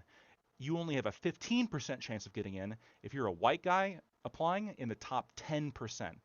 Top 5 times the percentile in terms of betterness, I guess, if you put it that way. It's not two people on the same playing field. You guys have to justify why is there such gross disadvantages given to people like black people, Latinos, Native Americans, etc., over Asian and white applicants?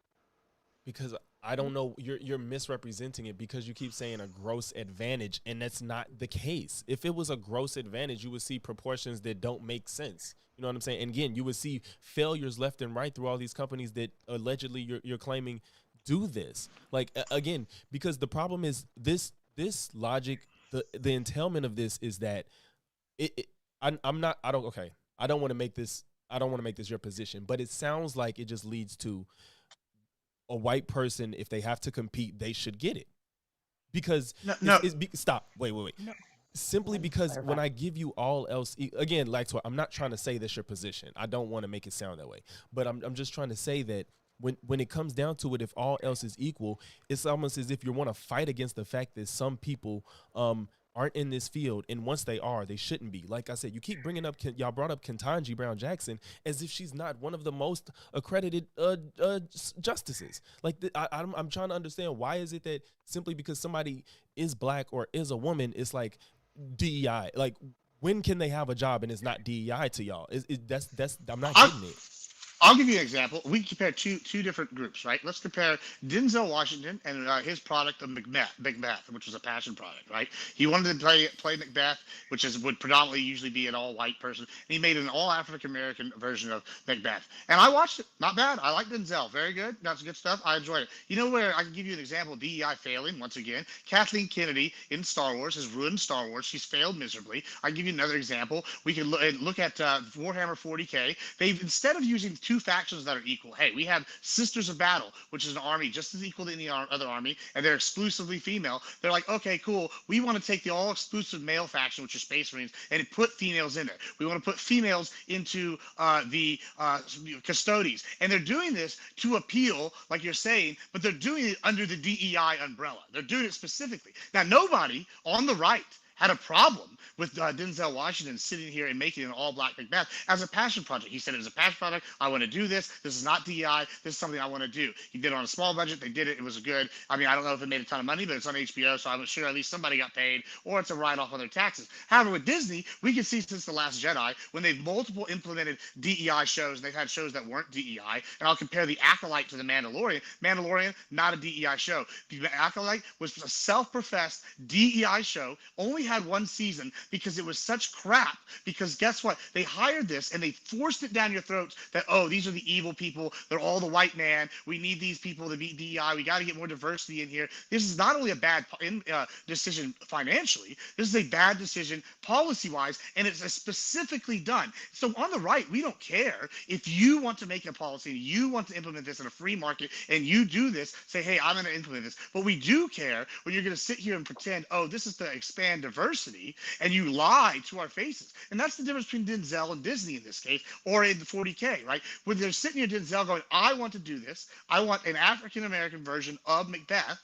That's fine. Nobody's sitting here. He's not claiming he wants to do it for diversity's sake. He's claiming because he wants to do it, versus Disney going for the self-professed reason of, hey, we want more diversity, equity, inclusion, and we want people to start doing this on a wider scale, and we want to exclude white men. I'll give you one more example from Disney. Brie Larson's movies, the Marvels, have been some of the worst performing movies under Disney, right? You know what was a good movie under Disney? Black Panther. You know why? Because they didn't sit here and try to push a DEI agenda. They pushed an agenda to say, hey, we're going to take an African superhero, we're going to put him on the front page, we're going to do this thing, and it's not for diversity's sake. It's good storytelling, versus the Marvels, where they sit here and tell the fan base, we don't care about what white males think, fuck them. That was almost word for word, I'm paraphrasing a little bit, what Brie Larson said, the head of that film, you know, as the head actor. And that's bad. That's just unequivocal bad, and that's racism and sexism.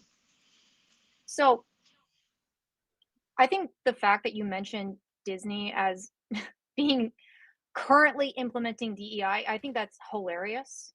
Like that is just an incorrect assertion, because I mean, you understand that the entirety of Disney's movies have been about, you know, women, right? The first Disney movie was Snow White. Every subsequent movie has been about a woman in power. So I think that kind of asserting that like Disney is like now doing DEI or forcing it is completely ridiculous. I mean, they've been empowering women. I mean, they made Mulan, right? Mulan, but you're not understanding what I'm about saying. A woman. No, you're missing my point. I specifically picked certain examples. Lucasfilm under Disney, which is Star Wars. Kathleen Kennedy came in and she specifically said she wants a DEI agenda in Star Wars. In fact, the areas where she has not gotten away, that's been successful, that's under Dave Filoni and James Favreau, who came from the Marvel side. And when they saw how bad the DEI stuff did under the Marvels, he said, we are not doing this. You're giving me full control of the TV shows. And then, except for a few, which were the High Republic shows, which is Kathleen Kennedy, and the High Republic has performed immensely poorly compared to the other shows, and it's blatantly obvious. So when you're saying they didn't do this or they did this thing, well, oh, they had the princesses, that's cool. Nobody cares about that. What we care is when someone comes in charge of a specific half, like Lucasfilm, and they implement a specific DEI policy, as opposed to, say, I don't know, a German folktale about Cinderella or Beauty and the Beast, or I don't know, the Dutch folktale of Little Mermaid. You know, why did the Little Mermaid one version do bad, and why is the other one a classic? Well, one was DEI woke bullshit forced down people's throats, while the other one is the classic tale. Like, do you understand this? And there's a difference between that and, say, Macbeth, which is a classic Shakespearean tale. However, Denzel came out and said he wanted to make it for him. Like, that's different. That's not DEI. Do you understand the difference and why this is important? Well, no, because do you find like Hamilton offensive? Do you think that's DEI? Yeah, I would argue that Hamilton, I wouldn't say it's offensive, but it is DEI. Did you think like The Wiz is DEI from 1978? I don't know The Wiz. The Wiz was a Michael Jackson, Diana recreation. Ross. I mean, Yeah, it's okay. I was just more context. Were Yeah, you gonna so- keep going, Alice? Okay, go ahead. No, so I was going to say, like, just because something is implemented in a way that you disagree with doesn't mean that it's going to be unsuccessful. In fact, Hamilton is one of the most successful musicals, like, and it's still going strong now. Since what, like So it's the exception, 2016? not the rule. 2016? Huh? So it's the exception, not the rule. I mean, that's why I keep What do pointing you to the mean? massive companies that are hurting. Like when we look at Lucasfilm under Disney, they are hurting when it comes to their DEI projects. That's not a question of whether or not that's true. That's so. unequivocal I fact. just. This is your opinion. That is, I mean, No, it's not even my if said is You a can DEI look at the policy, numbers. right? But you look don't at the know. numbers. You can't just blame it straight on what you deem DEI because No, you She you said just, it. Look, this Kathleen Kennedy said it was DEI, not me. So you're saying whenever the CEO of a organization says we're implementing a DEI policy, that's not DEI because you don't want to define as DEI. What's more accurate? You and our colloquial definitions of DEI, or what the head of a company saying we're going to implement this policy? What I'm is? saying, whether or not it is, because one project fails doesn't mean that's the reason. It just fits your How about 10 narrative. That's why projects? you keep saying it. How many projects have to because fail? whenever something falls out of your narrative, then it's good writing. When you can't just say like even something like the Marvels had bad writing. None of it. If it's female led and it does bad, it's because it's female led instead of it's maybe both. it was the writing. So you're the arbiter of that then. No. What's happening is, I'll give you another example. Chuck Wendig's Aftermath trilogy under Kathleen Kennedy, one of the most poor performing Star Wars trilogies, even though it was one of the first ones written under new canon. Everybody was excited for it. He came out and said, oh, you're racist and sexist if you hate this because this is a DEI novel series. We're trying to get away from my minority characters, people of color, which is crazy because if you follow Star Wars, it's always been left leaning. Lucas was one of the first people to put people of color into some of his films in that time period in the 70s and the early 80s. We have Lando Calrissian, one of the greatest characters of all time. Loved it, good stuff, and we're sitting here having him put these in here, and guess what? No one had a problem then, right? What people do have a problem with is not just the reason writing is bad is because these people weren't qualified in the first place because they were given jobs purposely to fulfill DEI quotas and push an agenda, and thus the DEI caused the bad product, which in turn caused the backlash, and we can see this, and this is why I asked you to give me a number. It's not just one movie that's failed, it's multiple shows, it's tons of novels, it's movies, it's all sorts of things that we can point to under Lucasfilm. We can look at sales for GW under the Custodies. The Custodies used to be one of the top models. They started pushing forth the woke agenda, the leftist DEI agenda. Those models have almost been stopped selling. Like, we could keep looking to these over and over. Bud Light, I brought up earlier. They specifically did this as the marketing director to push a DEI agenda. And just because you don't like that, you're saying, oh, well, we have all these good examples and they're questionable at best of good. When I can point to specific major examples at a Fortune 500 level where these companies are failing and losing money hand over fist. You see the difference? Okay, no. So the difference here, and you're kind of conflating two different things. You can't say Bud Light and people being offended because something did something that they don't like, and then a company actually trying to include like a diversity hire, like a new type of inclusion in their programming, like necessarily being the same. I mean, they could just be bad writing. Like, I want to use an example. Miles Morales, the Spider-Verse movies, were they like good or bad, or they were good. Is it just an exception to the rule? I'll Like, use what's that going as on well. there? That's fine. We can use the Spider-Verse movies. Those were good, right? I haven't Okay. I haven't heard many people on the right call them DEI, but they were good. And I'll give you the difference between why the writing matters, right? And why this is DEI. I know everything there is to know about Star Wars. I think I'm like super deep in the lore. I've got every book written. I feel like I can pretty safely qualify. I'd probably be the Star Wars expert on this panel. Maybe I'm wrong. I don't know. But let's just go with that. Let's just, for the sake of argument, if I decided to write a novel with no experience and Disney, Kathleen Kennedy said, hey, I want you to give us more Hispanic stuff, right? Like, I don't know, in the Book of Boba Fett, where someone I personally enjoy, a San Antonio native, Robert Rodriguez, right? He put Hispanic stuff into the Book of Boba Fett, and it was garbage because it was bad writing and he forced it in there, right? It's because they're forcing an agenda with people not qualified. Robert Rodriguez is qualified, but they wanted this agenda in there. And when you force something that doesn't fit the narrative, that ends up being bad writing, which is caused by the DEI program itself. If I got hired for the sole reason that I'm Hispanic to write Star Wars novels, I would try to make it the best I can. But if I had to put Hispanic characters in there and I was forced to do it, guess what? My writing is not going to be as good. And I'm not qualified to be the author of a Star Wars novel. My background's other shit. So like, but if I get hired to do that and push an agenda, that's a problem that's going to lead to other problems, which is going to cause the product to be bad. And we see that time and time and time again. Okay, so what I'm hearing here is if it's called DEI, it's bad. If it's not called DEI, but it is DEI under your worldview, it's good, right? So like if something succeeds and you don't consider it DEI, but it clearly is because it fits your really weird umbrella inclusion definition of DEI, it's okay because it's the exception to the rule, right? So that's what I'm hearing. Like, do you agree that the definition that we've been using, diversity, equity, inclusion, and the enforcement of getting that done is the weird definition, or would you say that's the standard definition? It's not a standard definition. There is no standard definition. What if you Google DEI? What does it stand for? Hold on. This has come up like a few times where I do feel as though our opponents are dodging like the actual like what DEI is in the American context, right? When we're referring, I thought I took like time to kind of explain what the thought process is. And there's quotes from you guys during this debate that actually emphasize exactly what it is, right? Before I have it written down as a quote from Logix. When we do things to right that wrong. I was referring to the because it came to Native Americans, right? When giving them advantages like scholarships and advantages in applying for things, etc.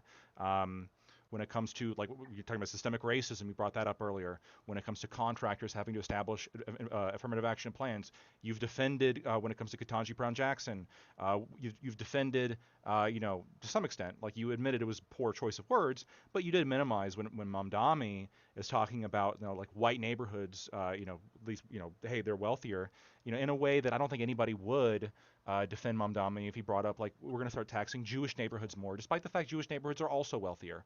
That would also be kind of weird. Like, why does his brain go there first, right? Why is the kind of mentality here, well, this group is the oppressor, this group is the problem, this group is the privileged, and it being very specifically targeted towards white people and in some respects to Asians as well.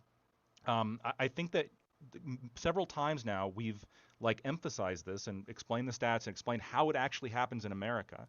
And when Gibbs is, this is not really my angle, but when Gibbs is talking about like in cultural context about there being like a DEI agenda when it comes to these shows and movies, this is of course true, right? In order to qualify for an Oscar, you have to fulfill certain like diversity requirements. They actually have rules in place that you have to have a certain amount of your actors be persons of color or underrepresented group, or your makeup artists, or the directors, etc. Like they literally, in order to qualify for awards, they mandate what level of diversity that your movie or movie project has to have. And so when we see this happening, when this is what we're referring to, and this is why I started out by when I asked the question to start out, like, what specific policy are you guys referring to? And the only policies that you guys have referred to, like, are not within the common understanding of DEI, and they're not within the DEI programming that these institutions are pushing for. When you're talking about, like, Miles Morales, like, or having an actor that happens to be a person of color, that's not what we're talking about. And just like having a black woman Supreme Court justice, that's not what we're talking about. We're talking about, oh shit, the president said the only person that can be here is because of their race and gender. That's the thing we have a problem with. I don't have a problem with a non-Irish person working at a bar, but I do have a problem if the bar has a sign up front that says no Irish need apply. That's kind of messed up. Right? Maybe I wouldn't want to go to that bar anymore. That's kind of weird. That's not DEI. That's what you keep conflating it. It's never DEI. I do just want to interrupt just to say we'll go for about 5 more minutes and then we'll go into wrap up. I do want to be mindful of your time, Alish. Okay. Yeah. Thank you. I just lost my train of thought. I'm sorry. But like, okay, so if I were to sue you, Right. Would I sue you for DEI, or would I sue you for the Civil Rights Act of 1964? Would I sue you for Title IX? Would I sue you for Title VII? Well, Right? here's before you answer that, I think there's something ahead. important that we should bring up, Lactoid, and you respond to this is, Yeah. okay, we have an example of DEI literally causing murder right here in the United States. We literally have an example. Is Erna Dazurk, I can't say her last time, is a direct murder due to DEI policy. The clerk that was in power, that appointed the magistrate judge, won the DEI Champion of the Year award. And then she specifically hired another person of color in order to fulfill that job as a magistrate, who then in turn sent people to their lesbian lover to sit as their counselor to counsel this person. And they released a person who should never have been released because they wanted to implement DEI amongst the prison population. And this person murdered somebody. This is actual outcome. How long do you think you're supposed to go to jail DEI. for what was it, assault, robbery with a weapon or something like that? I think he tried to rob somebody with a weapon, but didn't use it. How long? How long? Beforehand. All of that stuff isn't worth you going to jail for. Yeah, I think he had like 3 or 4 years, if I'm not mistaken, and then Yeah, within a 5 month years. of getting out, 5 years. Yeah. I don't think he served that full 5 years. I'm pretty sure he was out in 3 or 4. It's one of the two. Maybe, but I know that within a month of being let out, he assaulted his sister, like assault and battery, like punched her. Yeah. I longer than that. But okay, so when he gets out and he murders her, if he did 15 years and he murdered somebody, what? How is this DEI, or how is this not a mental health problem, or is this not an indictment on the mental health in America? No, it's an indictment of DEI because, like I said, the person who here's the reason behind this. Literally, in her hirings, hired people to implement DEI policy. She stated this. She's the DEI Champion of the Year last year. She implemented these policies in order to get DEI. They let people out to implement DEI. That is a direct indictment of DEI. What should he go to jail for? What out of every crime he did, how much time is enough time for him to not get out and still murder somebody because he's a schizophrenic, Gibbs? I mean, I guess they should have been. I mean, sure, maybe they should have more mental facilities. However, That's the problem. if they don't, hold on, if you don't serve the full time because you're being let out for DEI reasons, that murder is on you. I don't know how true that is. I mean, would they say that they're putting people in power to let people out and cause equitable incomes for minorities? That is DEI in practice and policy. Do you disagree that if I sit here and get DEI Champion of the Year and hire somebody and then they implement those policies in order to accomplish more DEI, would you agree that's DEI or not? If you saying that's what if it's an explicitly stated, but listen, cool, then that's what happened. They killed her. No, because this is such a reach. I don't even know why you brought this up. The man was schizophrenic. He went to jail for assault with, I think he was trying to rob somebody with a weapon. Didn't use it. He went to jail for 5 years and got out. He was still schizophrenic and he killed somebody. No amount of time was going to necessarily keep that from happening, besides the time and opportunity for him to do it. So blaming this on DEI is ridiculous. He called the police. He called 911. He had drugs or something like that. None of his crimes was worthy of him being in jail. And the only time you go to jail for life is when you kill somebody. And he killed somebody, he's probably finna go to jail for life. So blaming this on DEI is just absurd. Can you remind me why Martin Luther King was killed?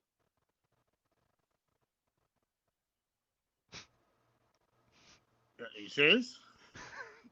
I'll let you finish that Martin Luther piece, and then we'll go into closing statements. Yeah, can you remind me? Oh, sorry. Thank you. Sorry. Yep, you're good. Remind me why. I'm guessing it was. I don't know the exact motivation of the shooter. I know Malcolm X was shot by a Nation of Islam member for not being radical enough. Well, yeah, I answered the question specifically, and now I'm also bringing up the example of a prominent black activist being shot by somebody who is more like black nationalist, more extreme, maybe to, I guess, blunt the point that I think is coming, that people who advocate for DEI get shot.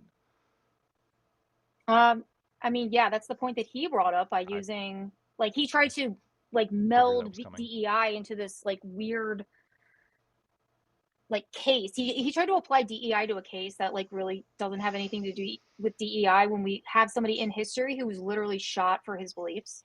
in This man was DEI? let out specifically to fulfill DEI. No, he was let out because he did his time. Gibbs, stop lying. No, that's not true. He was That's let not out true. because he You're did his lying. Now, time. wait, hold on. If the DEI champion of the year and the magistrate and the counselors say they are releasing people for DEI reasons, no, that is not lie. What the lie is what you're doing, where you're trying to say, oh, just because he had schizophrenia, that just passes off the fact that they were already letting other people out, including this guy who should not have been let out early. You're just glazing over that, going, well, it's inconvenient that this guy killed somebody, and it doesn't really reflect on DEI, when it's actually directly a result of DEI policy that they stated and intended to do.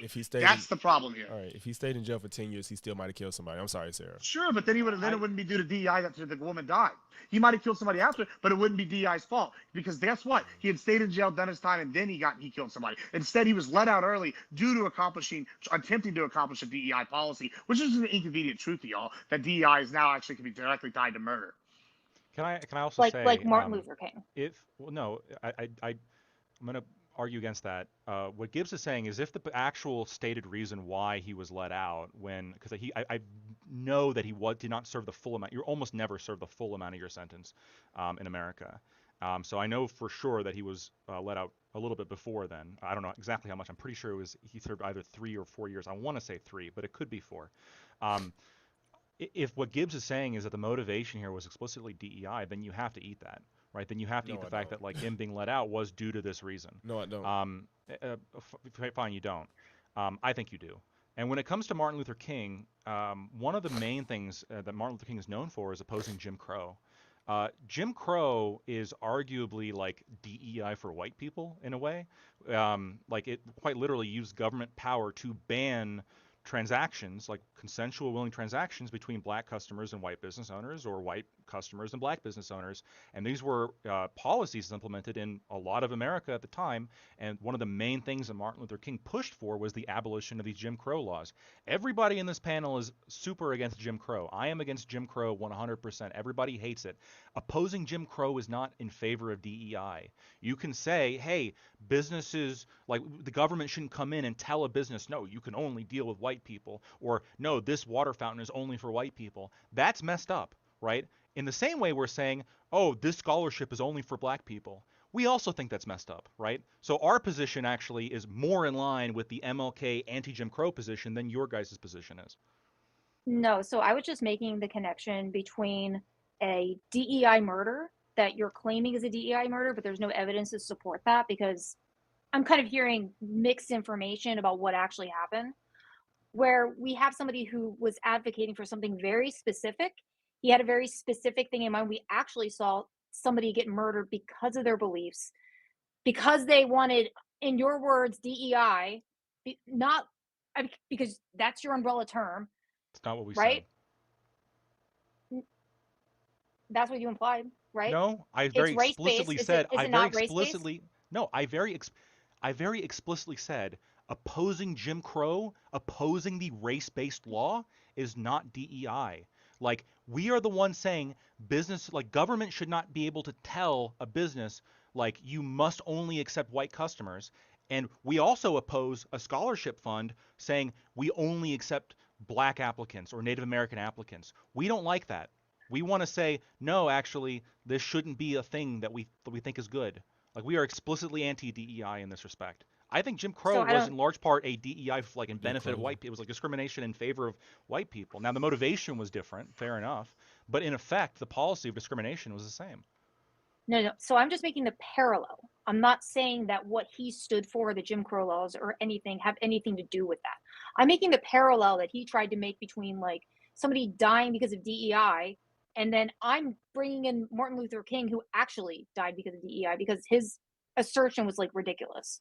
Right? No, hold on. So you don't understand what Lactoid just said. Let me try to No, I understand perfectly. Because Lactoid is arguing the opposite of what you just said. He literally argued the opposite. He said this man, Martin Luther King, died opposing a version of DEI, which would be white people DEI. The other woman, the woman, died because they implemented a policy and hired people to enact that policy, which was DEI, and he was released specifically to fulfill that DEI policy because that was their stated goal. And then this person died because she was released early. Martin Luther King was killed because he opposed race-based policies. Do you see the problem? So you're actually advocating for our position, unless that you actually like Jim Crow. Do you like Jim Crow? No, because that wasn't the point I was making. I like how you took my People just point get and after turned it. it into something else.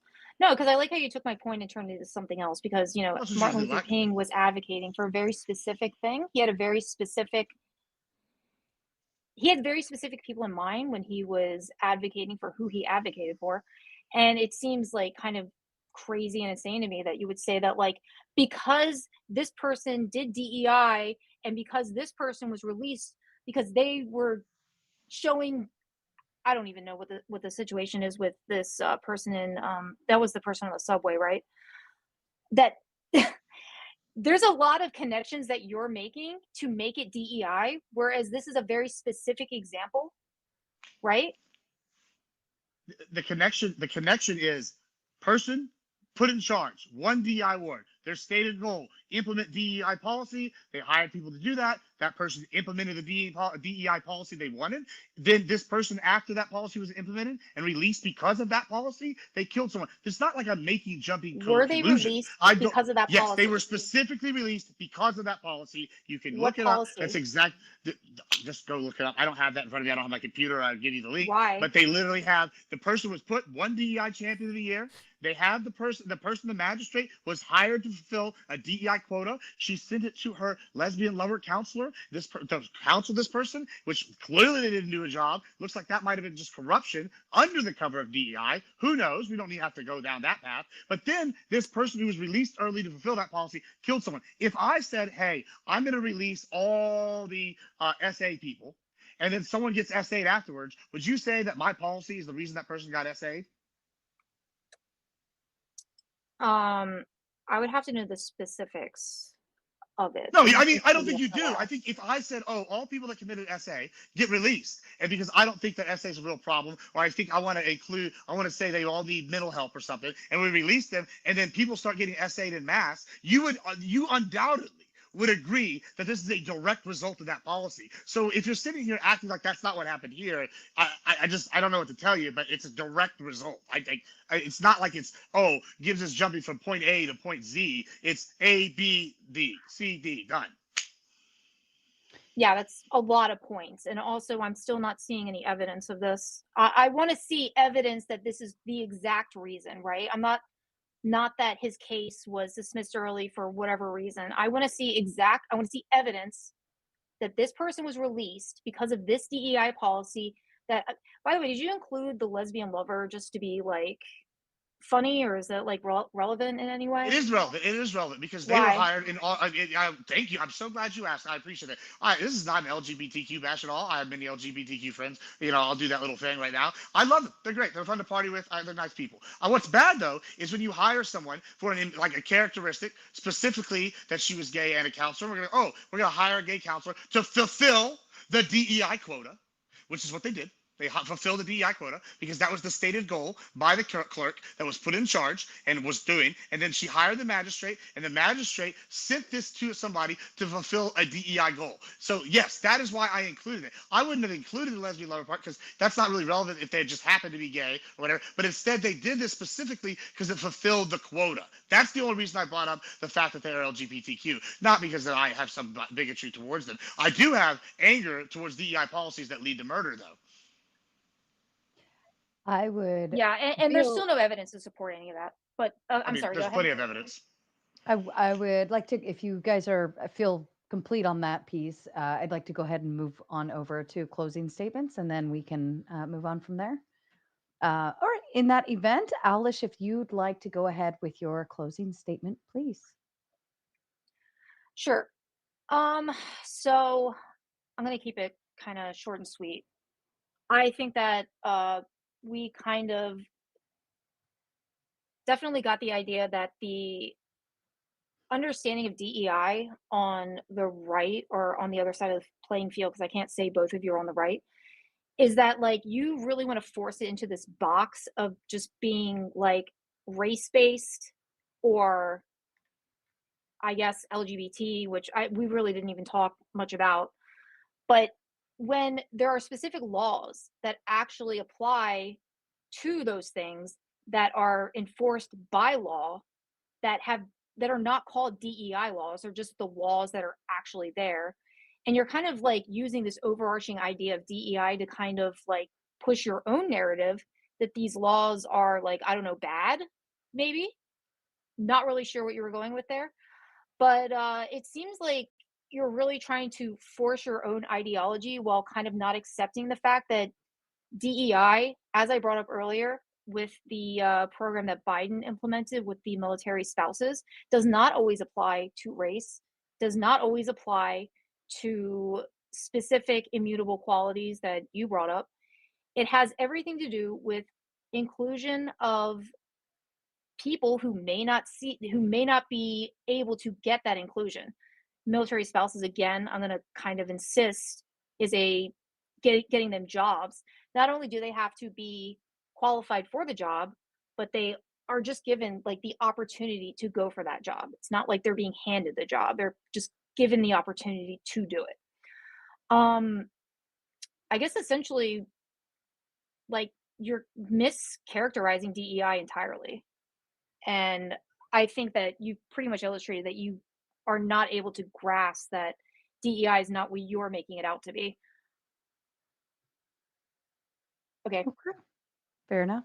All right. And logics to you, please. Like I said from the jump, I was hoping, like I said, we could bypass all of the foolishness of what people think DEI really is, what DEI is versus what it actually is. And there's, again, we keep hearing quota, we keep hearing preferential treatment, we keep hearing taking opportunities from others, we keep hearing people that don't deserve it. All of these things are not true when it comes to DEI. And I think that's a big problem right now with our media atmosphere and political atmosphere, that is just two groups of people living on completely different sides of the atmosphere to the world. But anyway, DEI isn't any of this. If it seems like it just boils down to, if you're not a white guy and you got the job, you probably don't deserve it. Again, I don't want to straw man their positions, but that's what the logical entailment of it is. It just feels like if you are not what we think you are in this field, you don't deserve it. Therefore, it's bad. Again, I haven't seen any real factual demonstration of this failing any company or being detrimental to the company in any serious capacity where it could be directly tied to DEI implementation. But nothing but studies show that diverse companies thrive and are more profitable than less diverse ones. And I think that anybody shouldn't have a problem with working with a different group of people, even if it comes down to having to select on sex, race, or anything of the sort, just to start, because it has to start somewhere. It just has to start somewhere. So. Perfect. Thank you, Logics. Admiral Gibbs, to you, sir. Yeah, I think it's pretty clear here that there's one side does know what DEI is, and that's this side. We defined it with diversity, equity, inclusion. That's what it's always been, as far as we know. We're talking about policies specifically that are implemented by the government, where they either reward companies for implementing these, or they push them, or exclude them. These are the kind of things we're talking about. I've given specific examples. We're going to look at Coca-Cola. We can look at Bud Light. We can look at GW, which was 40K. We can look at Disney.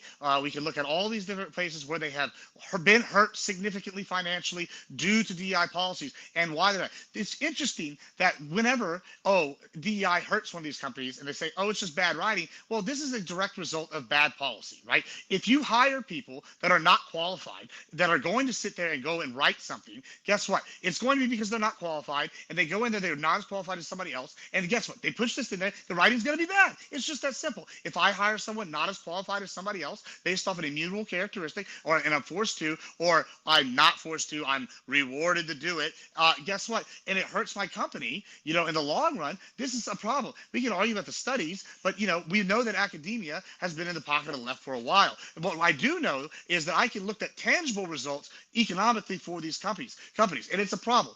Just like Jim Crow is bad, DEI is bad. It's racism. It's basically a gateway to modern day slavery, which is what the Democrats are doing. They're using the African Americans and other communities for their vote, just like the Hispanics. It's a disgusting practice. It's modern day slavery. We should outlaw these things and adamantly go against them at every chance we get, because I personally believe slavery is bad. I don't know about our opponents. I guess they don't believe slavery is bad, but DEI is equitable to slavery in many aspects. And I just, it's disgusting. And I hate it. And, I, as a Hispanic person, I know people are going to say, oh no, but there are many Hispanic people that look like me, where Mexico is a multicultural place. But guess what? That's an ethnic group. I shouldn't be rewarded just based off being an ethnicity, or excluded just because I was based on ethnicity. What I should be included on is based off my merit. If I earn that, if I have the qualities to fulfill a job, or in all capacities, that's the key. But instead, people want to be just gifted a participation trophy, which is what DEI is, and participation trophies are evil. Perfect. Thank you, Mr. Gibbs. And Lactoid, to you, please. Yeah, I mean, I think, was a total anti-DEI victory in this debate. Not to toot our own horn too much, I think, and this kind of went kind of how I expected it to go, based on every conversation, and not just our debaters here, opponents here, but just based on almost every conversation I have about this. I think that there is and I don't know if they're doing it, but I think there is a fundamentally bad faith position that the left takes when confronted about DEI and a lot of subjects, where they just pretend not to know what you're talking about in order to not have the conversation. When Harvard puts affirmative action under their DEI programs, when they specifically make statements based on race, we don't know what they're talking about. When city diversity programs mandate race-based or gender-based affirmative action preferences, when they create grants that are only open to women or persons of color, when diversity programs create scholarships specifically for women or persons of color, except for Asians, they don't know what we're talking about. That doesn't happen. What are you talking about? This is a tactic to avoid talking about what is actually happening, which is discrimination against white people and Asians, often based on immutable characteristics. They want to instead talk about, compensation packages for soldiers that are used to boost recruitment. It's interesting how this is like the beaming example of DEI, but race-based scholarships and grants and admissions, those aren't. A little bit odd. I think we're the only ones that presented a real understanding of a definition of what DEI is. I'm just going to repeat directly from my opening. DEI can mostly be defined by explaining each of its component 3 words. Diversity, increasing the amount of individuals from communities that are perceived to be different than mainstream.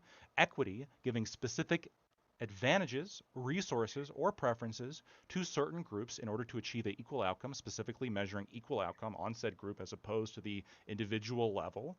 And inclusion, aiming to create an environment more attractive to different groups by aiming to make those groups feel more comfortable, usually by moderating the behavior of the dominant group. If it meets these 3 categories, then me and Gibbs would say, well, this is DEI. When I asked before what the definition of DEI presented by our opponents was, we didn't really get much. We just got expanding opportunity, what that really means in terms of policy. We try to drill down on. In effect, it's preferential treatment, but they don't want to seem to admit that. The one last thing here is, this was brought up a few times. I attempted to get into counter it. When we're talking about businesses that are more diverse, they do better. There is no causal mechanism that any of these studies describe, or even feel comfortable saying that there is a causal mechanism. The only correlation that I've been able to find is that top firms that are already performing quite well tend to be more interested in diversity programs. And what this very well could be is firms that are already highly successful wanting to create a better optical image for themselves, so they create these diversity programs and affirmative action programs, for their brochures and their website page and their commercials, things like that. When you look at the actual academic score of universities that implement affirmative action, they actually tend to go down slightly because, of course, you're lowering standards. If you like what I have to say, you can find me at Lactoid TV, Twitch, Twitter, and YouTube.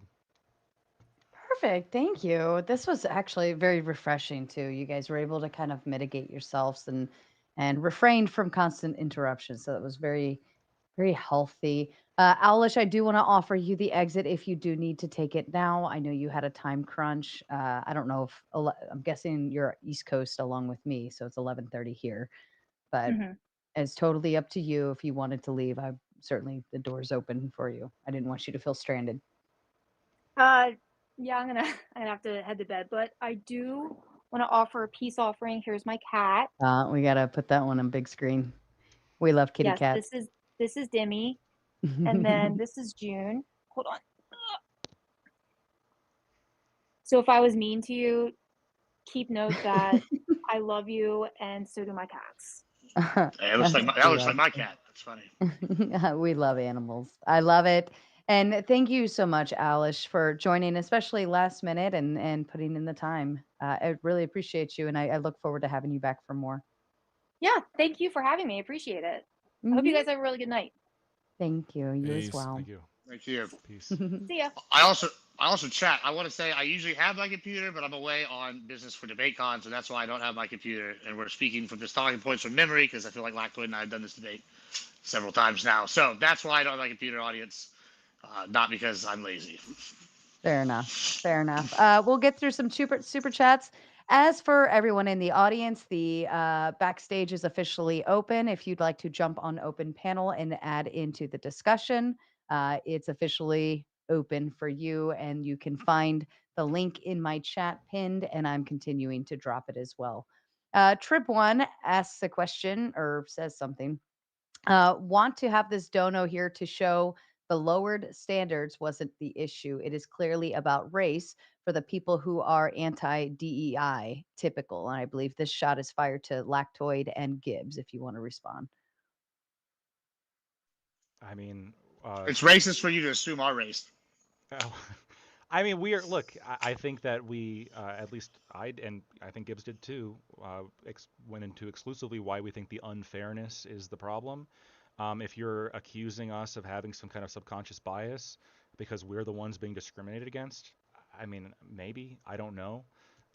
Sometimes it does kind of feel shitty to know that, like, you know, a lot of, as somebody who went to higher education, you know, maybe I could have gotten a lot more opportunities if I was a different color, but you know, I guess here's where we are. Well, I just to piggyback off that, Lactoid, I do object to this. Like, we're not being discriminated. You're being discriminated against. You are white passing. I'm white passing, but this is the thing, right? Like in white when you are white passing, you're not white enough for the white people. You know, if they're not the Nazis get in charge, they're going to send me to the camps along with the rest of them. You know, if the other groups get in charge, I'm not brown enough for the brown people. So like I'm an especially screwed person. And when like I know that sounds kind of dumb because people go, oh, he's white passing, but like you want people know that it matters to them. Like, and so when you're sitting here going, oh, hey, we're going to get the benefits of this. Maybe I do get some benefits from being white passing. Who knows? But when I go and apply and I see that I check the box for Hispanic, there's absolutely going to be opportunities for me that Lactoid wouldn't get. And I just think it's outrageous that people are going to sit here and pretend that's not the case. When Lactoid couldn't apply to LULAC for a scholarship, they would just dismiss him outright. I can, though, even though I don't look any different from Lactoid. Isn't that ridiculous? Crazy. Logix, did you have anything to add on that? No, not on this one.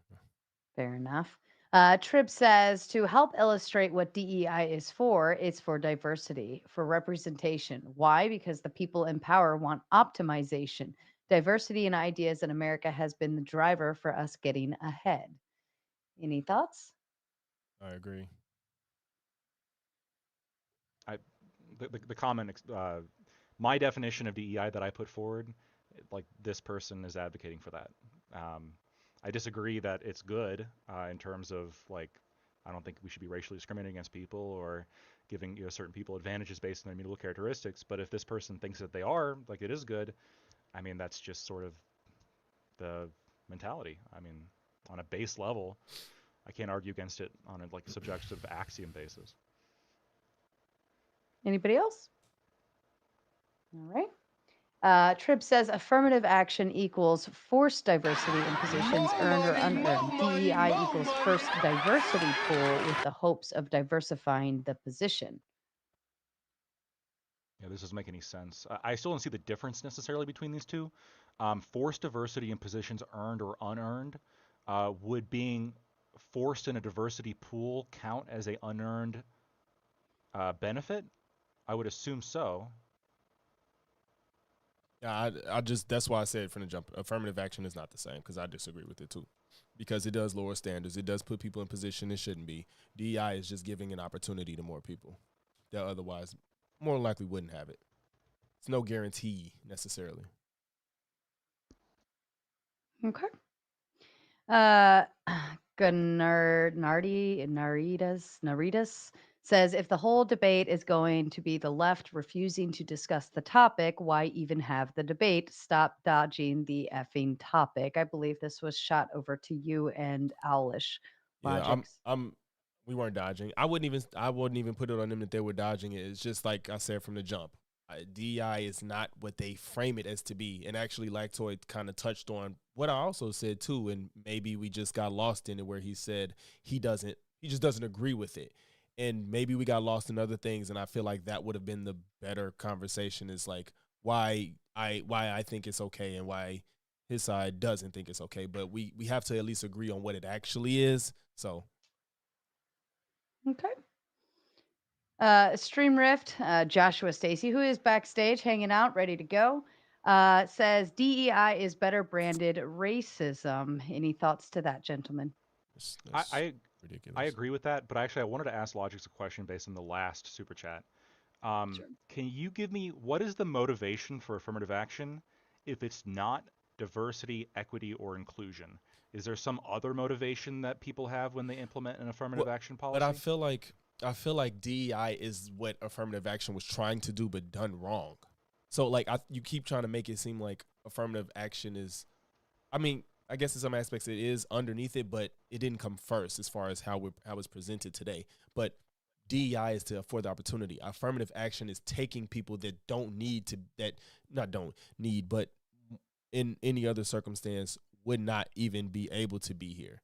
Like I said, like you got a higher dropout rate for black people through affirmative action because they probably wasn't ready. That's why now we do DEI to like give people an opportunity, show them things that they weren't able to be shown before to prepare them for steps later on in the future. So getting more, I guess, interviews or looking at more resumes, I suppose, from black applicants. This is a form of DEI, fair. Yes. But affirmative action is also a form of DEI. When we're talking about if the goals is if the goal is to achieve some increase in diversity, equity, and inclusion, giving some kind of unfair advantages towards somebody because of their skin color, right, or their race, right? That I just don't see a motivation for affirmative action outside of DEI. Because you're playing this game where you're trying to make it seem like DEI is synonymous with affirmative action, but they're not the same thing. And so that's why I can't cop to that the way you're framing it.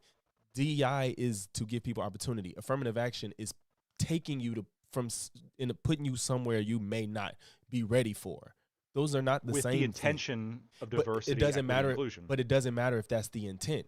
If you're going to hold these two concepts and look at them on their own merits, you could say that there's some similarities and maybe their end goal, but at least one is trying to approach it in a way that's a little bit more understandable.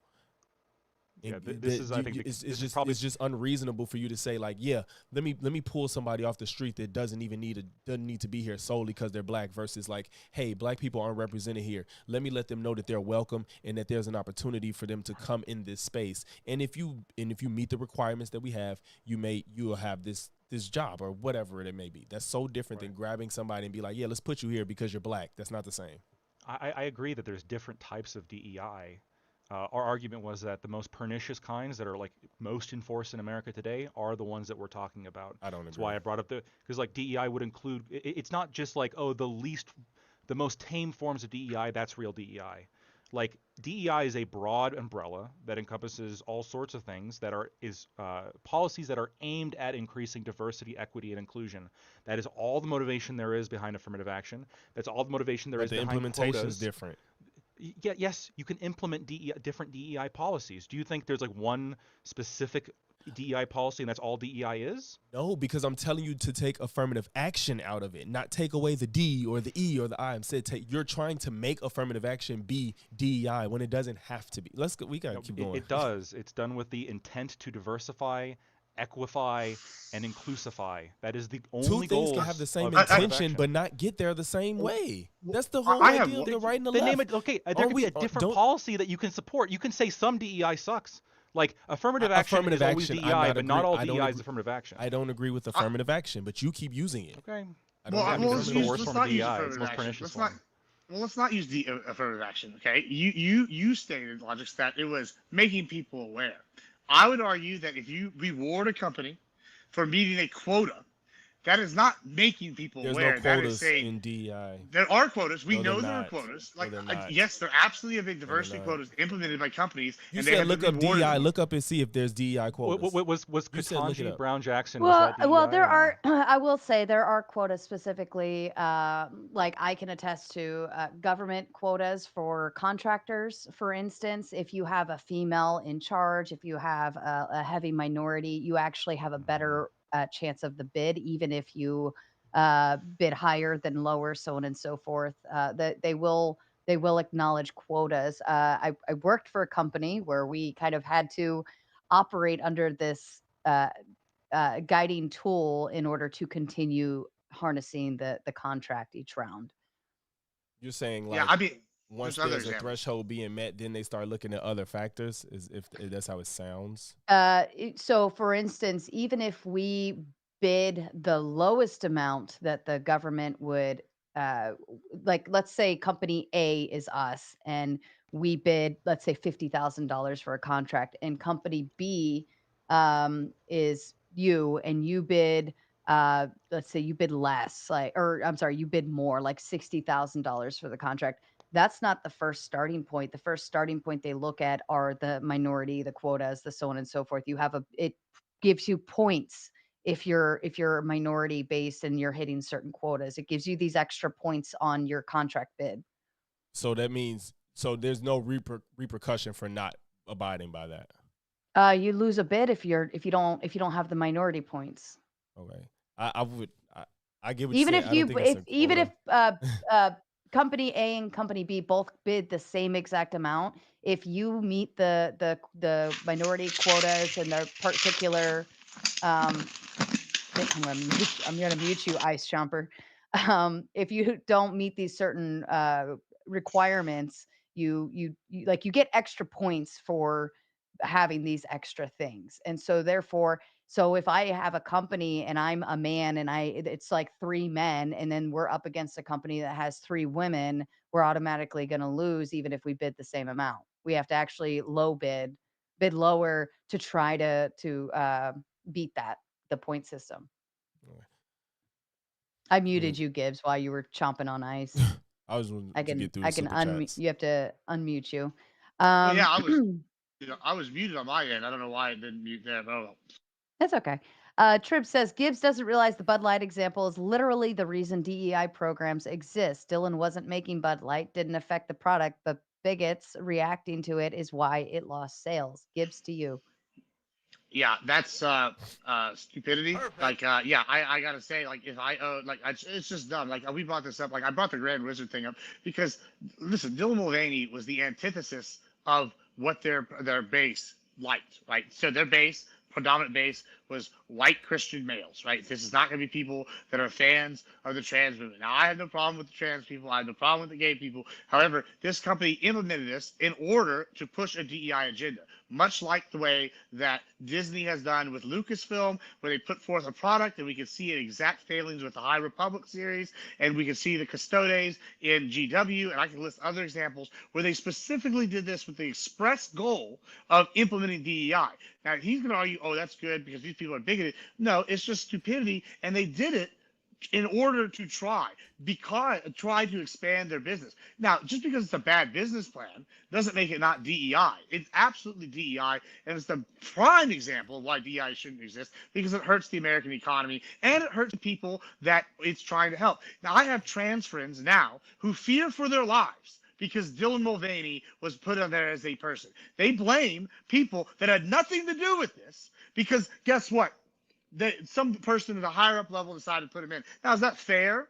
No, but that's real life, and it's disgusting that these people want to put people's lives in danger, just like with the woman that was murdered on the train, just like they're endangering people now with these DEI policies.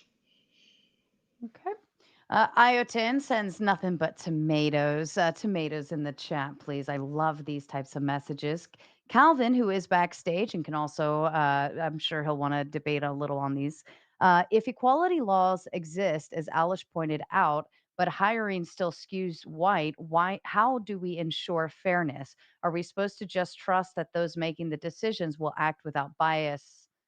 I think it just wrote it twice. Yeah, you would investigate people who are like, let's say we have these equality laws. The government cannot discriminate based in hiring, and then you see like a pattern of them hiring like just like white people. Then you would investigate that. You would see, well, what is the reason in each individual case? Does it make sense? Is there like a problem here where that indicates some kind of bias? That's perhaps like one possible solution. The solution is not, oh, let's be racist against these other people who had nothing to do with it. Okay. Alexander says it's starting to feel like DEI is just the Baba Yaga. What's Baba Yaga? Baba Yaga? Boogeyman, I think.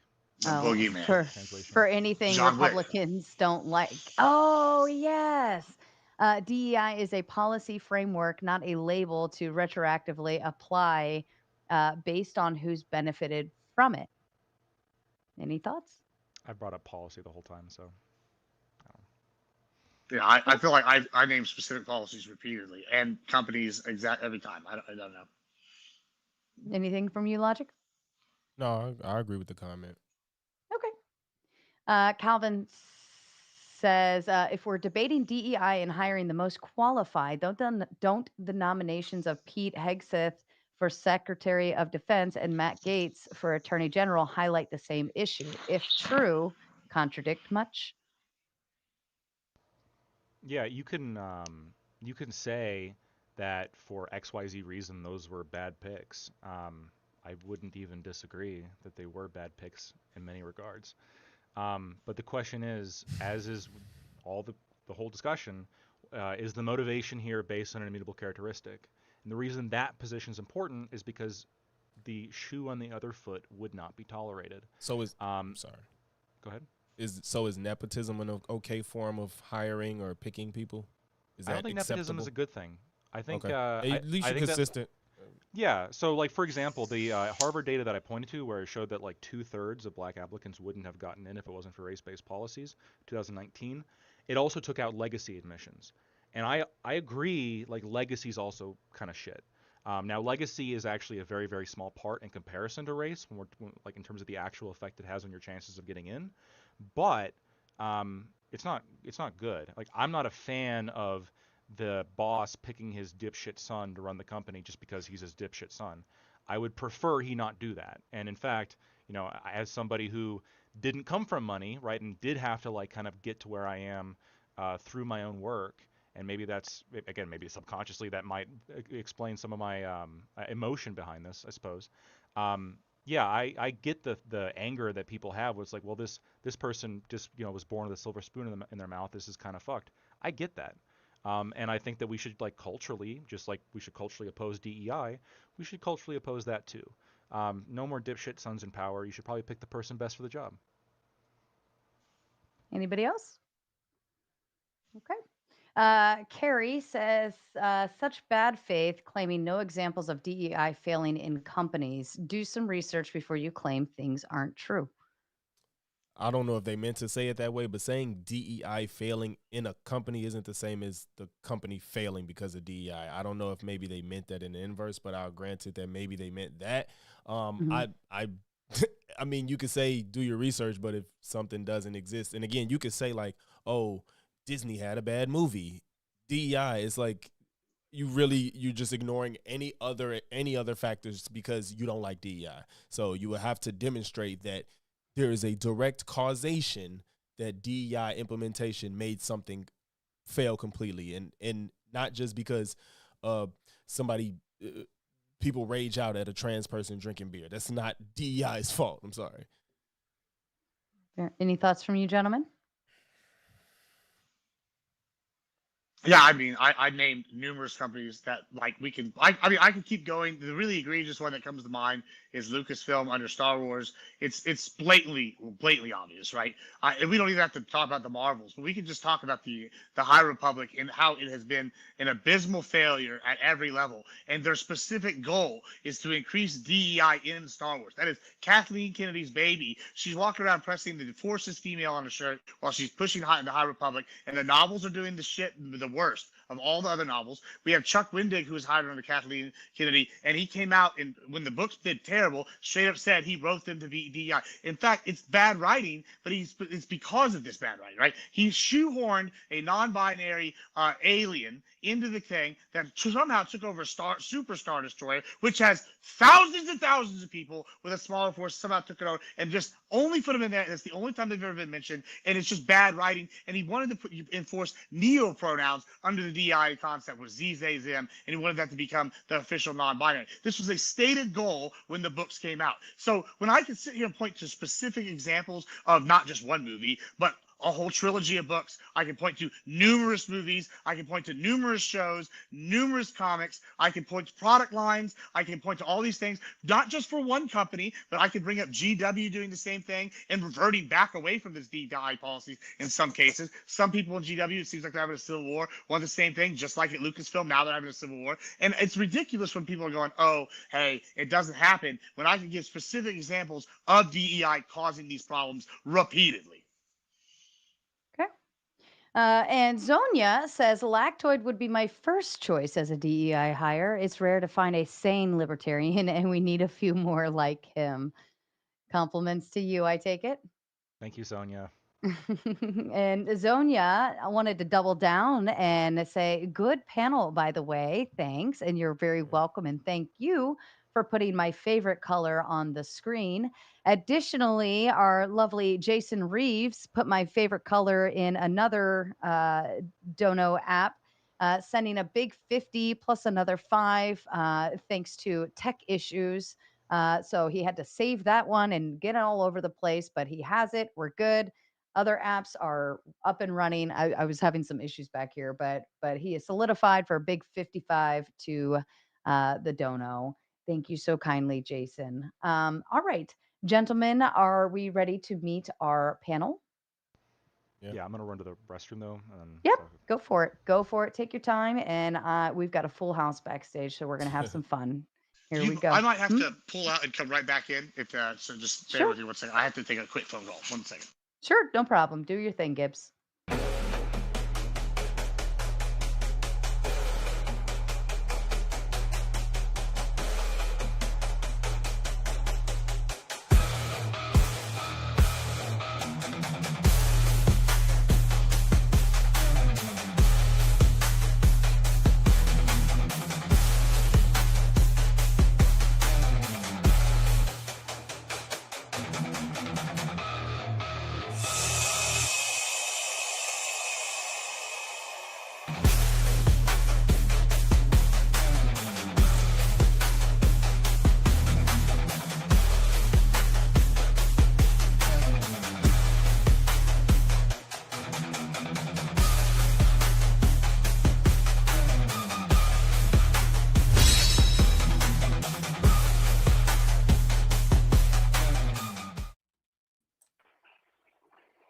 Right. Hello and welcome, everyone. Oops, we lost. Oh, yeah, wait, that's right. We lost Gibbs.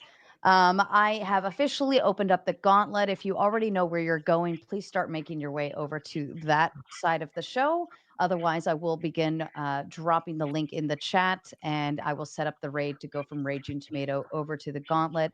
Somebody has feedback coming from somewhere. I have to figure out who it is or what it is. Let's try. Let's see. Everyone's muted. Let's see. Duck, let's try you and see if it goes away. Nope, it's still there. Joshua's muted. You're muted. James, it is you. I don't know if you have something. Maybe you need to check your echo cancellation or put headphones on. It would be easier. Okay. I got one, Sarah. Sure, Duck. Go ahead. Yeah, so great job, Logix and Lactoid. So I got a question to kick us off. So at the Charlottesville protest, which was shouting "White Lives Matter" and Jews will not replace us and all this stuff, one of the guys that that ended up getting doxxed. So agree, disagree, but he worked for a security contractor, right? He worked for Northrop Grumman. And I couldn't help but thinking a lot of the stuff that you and Gibbs wanted me to focus on as someone who believes in DEI sounds a lot like what these white supremos talked about back then. They killed this chick, and so not cool, but like what would you say to me if I just say that, like, it sounds like you're doing enchantments to get me to think about white supremacy again? Wild, a little bit of a wild question, but yeah, I don't think think that it's wild, but thanks. I think opposing like discrimination against white people, yeah, there might be like I guess a shared interest in with like normal people and white supremacists when it comes to that one specific policy. That's that in the same way that I think like Nation of Islam, you probably like if you're opposed to like police killing black people, you're probably aligned with the Nation of Islam on that policy. Me thinking that like tobacco causes cancer makes me in line with the Yahtzees over 1930. I don't think it's like a substantive criticism of the position. Okay, so what I get back from this is that like it's a hard question to understand, it's hard to answer, but the answer is that we find all kinds of political beliefs in a society, like cops shouldn't kill black people, right? So if my question then is my question, like if I'm asking, I'm not interrogating you, but I'm asking like, well, why is it the case that anti-DEI rhetoric isn't like that of white supremacists who elected Donald Trump? The answer is I'd be better off spending my time finding a new way to say that cops shouldn't kill black people. I don't know what you said just now. That's fair. I said what you said. I said exactly my what you position. Said. That was my problem. Okay, my position is that there's plenty of reasonable people who say, hey, we shouldn't discriminate against whites and Asians based on their race. Now, there might be some overlap between like a white supremacist who doesn't want white people discriminated against. I would disagree with the foundational reasons why, because in their mind, it's not about equality. It's about, white supremacy. That's good. That's good. Yeah, in the same way that, for example, I'm sure that all of us here would be opposed to like a police officer unjustly killing a black person. Now, that's a belief that I share with the Nation of Islam, but that doesn't mean I co-sign Nation of Islam's beliefs. Oh, okay. Yeah, no, that makes sense. So you're not, so Lactoid, so everyone knows Lactoid is not a member of the Nation of Islam. Correct. I'm also not a white supremacist either. Okay, cool. We know. Cool. That was my question. Logics. Nation of Islam would let me in, honestly. Logics. So I admit I missed the first part of this here. There is, you're saying DEI doesn't exist at some level, and there's a difference between affirmative action, DEI. Fine. Are you familiar with the Fourth or Fifth Circuit Judge Kyle Duncan went to Stanford Law to do a presentation. He got heckled by the dean of DEI, who later resigned. And I'm going to share with you one problem I have with DEI, and it's a massive problem. It's not just that a sitting circuit judge got heckled out at Stanford. It's the fact that the audience there, the folks that were engaging in all of this, are out as attorneys and judges and all this other stuff. So my question to you is, two-part. One, do you agree that that's DEI? And two, do you see any problems with that we might see together? What did he get heckled for? He was trying to speak, and then they just talked over him over something unrelated to what he was saying. Basically, the dean went through what appeared to be a prepared statement. The judge described it as a bizarre therapy session he didn't want to participate in. And part of one of the lines she used, I mean, imagine you'll see where this rhetoric goes, and there's videos of this and everything. She was saying the juice isn't worth the squeeze, saying that this judge has really harmed the community. The audience was saying you create all of these harms, you're doing a microaggression, all of this other stuff. And so I think there's a lot of DEI stuff floating around, and I go pretty deep in this. But the fact of the matter is, this is a dean of DEI at a major law school. Stanford isn't some backwater university, and these are all students that went out, and then now they're attorneys, they're judges, and that's terrifying to me, because it seems like a cesspool of ideological zealotry, which really doesn't have a place in law. And I'm not meaning to push on it too hard, but like, I want you to understand where I'm coming from, but I want to hear you, Logics. And before anybody answers, pardon me for just a moment, I'm officially shutting down on the tomato side. You can either catch the raid over to the gauntlet or click the link I pinned in the bottom below. We'll see you over there. Thank you. Go ahead, Logics. I'm be honest, I don't have enough information about what you're saying to fully understand what was going on. But from what it sounds like, I don't know how any of this has to do with DEI. It just sounds like people didn't like this dean of DEI and they heckled them. I don't know how that's DEI. No, you're necessarily. misunderstanding. That's what I. Here's a scenario. A sitting Fifth Circuit judge, one step below the Supreme Court of the United States, goes to a speaking event at Stanford Law, Ivy League law school, major law school, lots of institutional power. There's a dean of DEI there that participates in heckling the judge and interrupting and disrupting everything. And so she later got fired. And to the credit, Stanford said, are bad. This shouldn't have happened. All of that other stuff. But and I think I think it was a good example of where DEI leads us. And just as a little bit of context, I run a software company. I've been doing it for about 5 years. I've got what I think is a more evolved version of DEI. I think DEI is lazy. The mission of my company is to democratize access to information, technology, and opportunity. I don't take any position on anybody's prior race. I say we've got all this great opportunity here. Let's all try to upskill and learn and run at that. So I mean, you're saying DI doesn't exist, and I can appreciate you saying you're not familiar with this, but this was on national news. This is a sitting Fifth Circuit judge.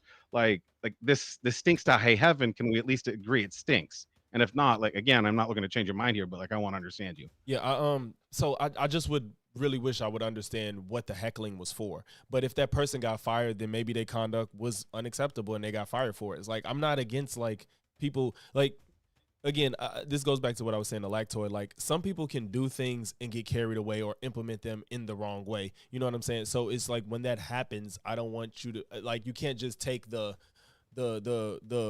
wrong situation and apply it to how it's supposed to be applied. I can't think of any analogy off the top of my head right now, but like if you have a dean of DEI, which to me personally, that sounds a little weird, but if that's a position that they have and maybe that person, maybe that's what they realize they shouldn't have done that. You know what I'm saying? So there can be things implemented incorrectly. And if I notice that, I'll be like, okay, yes, this was stupid. But then I'll point you to an example of what DEI being implemented correctly should look like, in my opinion. So yeah, I actually got in a fight with a dean of DEI on I don't know if it was dean of DEI, but it was a DEI advocate and on LinkedIn, and we had a discussion. And he says actually what he said was I've been doing DEI, I just didn't call it that. So what is your do you have a tight definition of DEI, like what you consider DEI is and is not?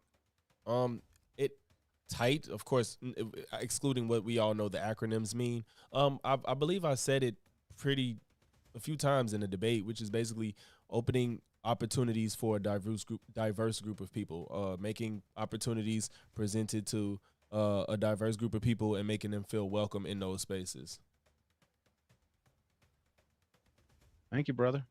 Appreciate you. Shout out to YTC for sending the $10 just to say I love all of you maters in the house.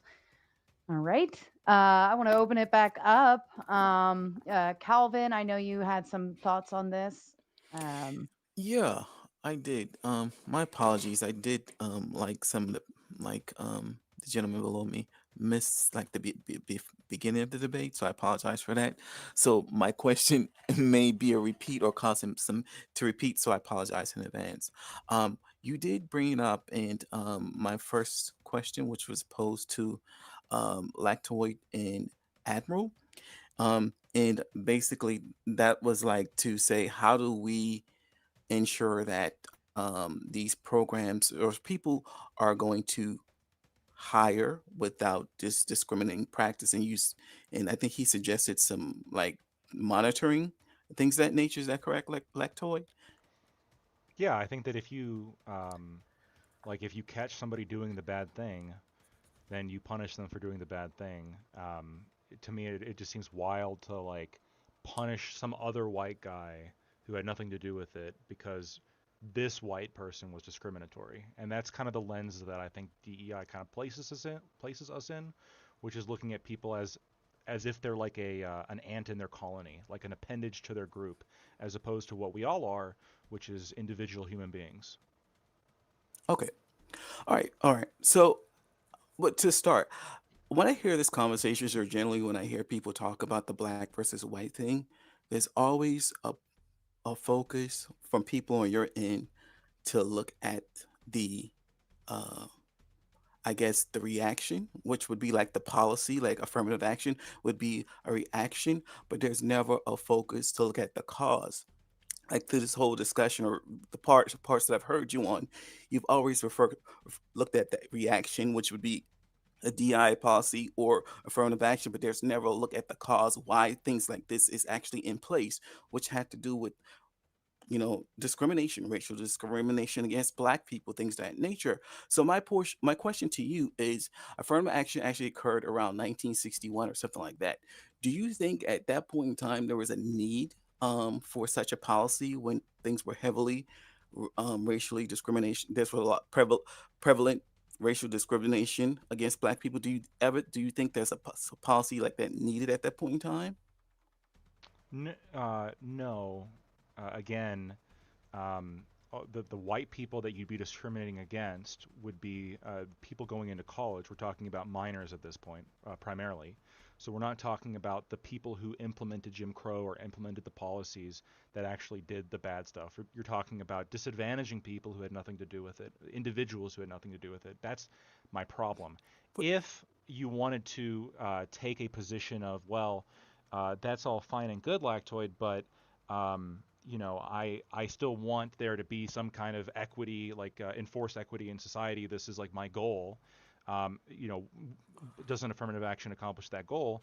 I would argue even if that's your goal, affirmative action doesn't get you there because you're basing it off of race as opposed to socioeconomic status, right? If and it's true, Black people have a higher rate of poverty. So why not make it just entirely based on socioeconomic status? And then, yeah, you might get more Black people, but it's not based on their race.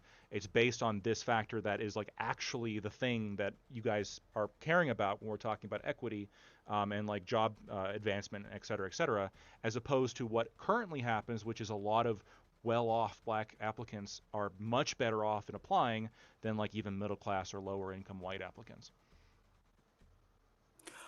Okay. I'll pass the mic. I just had one follow-up. What about mental health, Lactoid? What about it? You wanna hire low income people right away to what, like 6-figure jobs, multiple 6-figure jobs?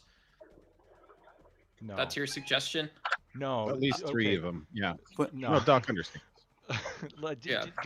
Just to, I guess, be more clear, I'm saying that if the concern, because one of the primary components of affirmative action, I argue under the umbrella of DEI, is equity. The argument is, as this person just asked me, well, doesn't this right the historical wrongs? Isn't this equity? And my argument for that is, even if that is your goal, which my goal is not societal equity, right? I want to treat individuals as human beings and treat them equally, as opposed to this kind of broad kind of group-based equity mentality.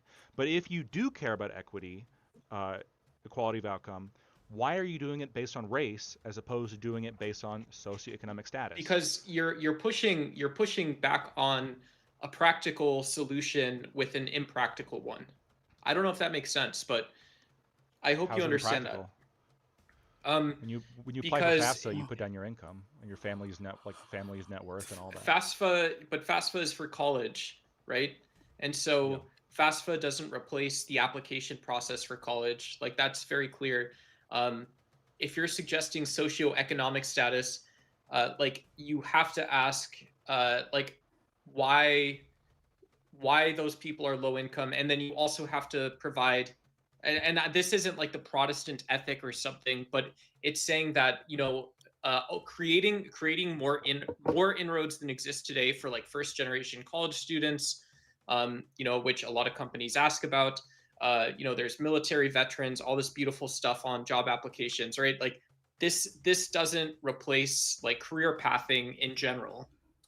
Like, I don't know if that makes sense. You're offering a non-solution to something that already is a solution. No, what I'm saying if that makes sense. No, what I'm saying is that if your goal is equity, it would make sense. Equity, I'm assuming we're talking about socioeconomic status in terms of your income, not only your income, but also like Yeah, so this data is like these colleges take this data, right? It is not a surprise to these colleges what your socioeconomic status is, because that is also somewhat of a factor, okay? But if you're Okay, in so favor of like the equity element of yes, affirmative action, why wouldn't that be 100% of it, as opposed to letting in rich black people? Why is that more of a priority than like a middle class white person? because DEI programs already work today.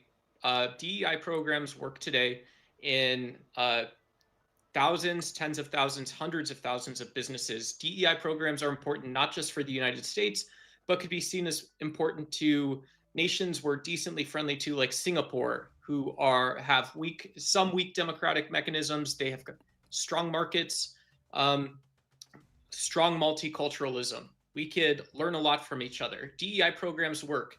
When you say, I want to help poor people, all you're saying is, I want to help poor people. I don't think there's an intrinsic problem with it. I think it's an instrumental problem that you won't be able to specify any of the things that people go say and do in the world. Okay, let me rephrase, or maybe not rephrase, but repeat.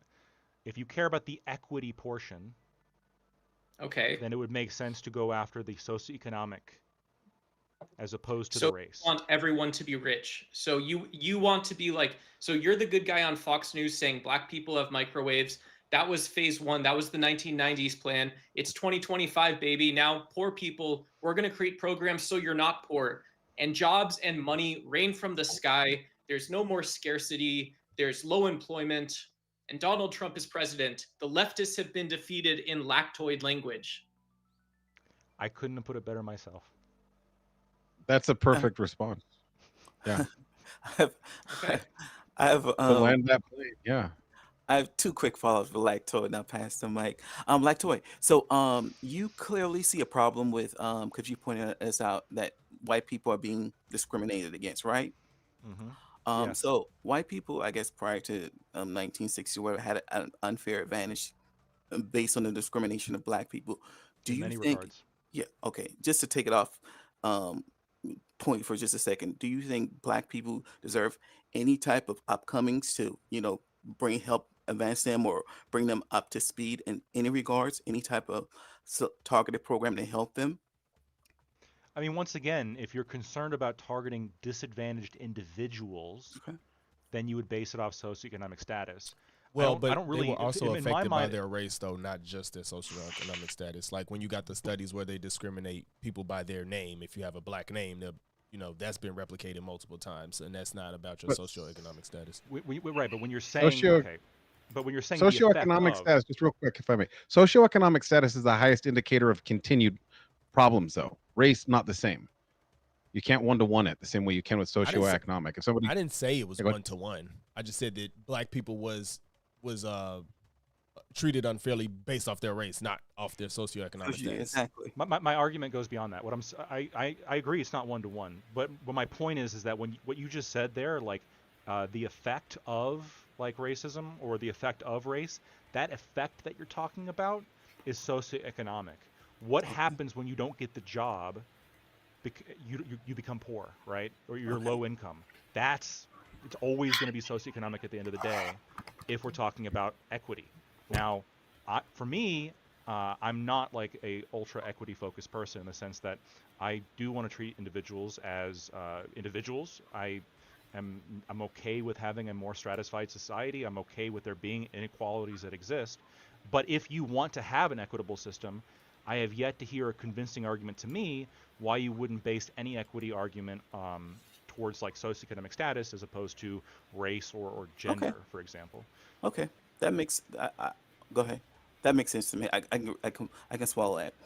My last follow up is, I wasn't around before, but I have heard you as of recently mentioned Kantaji. Apparently you have an issue with her, right?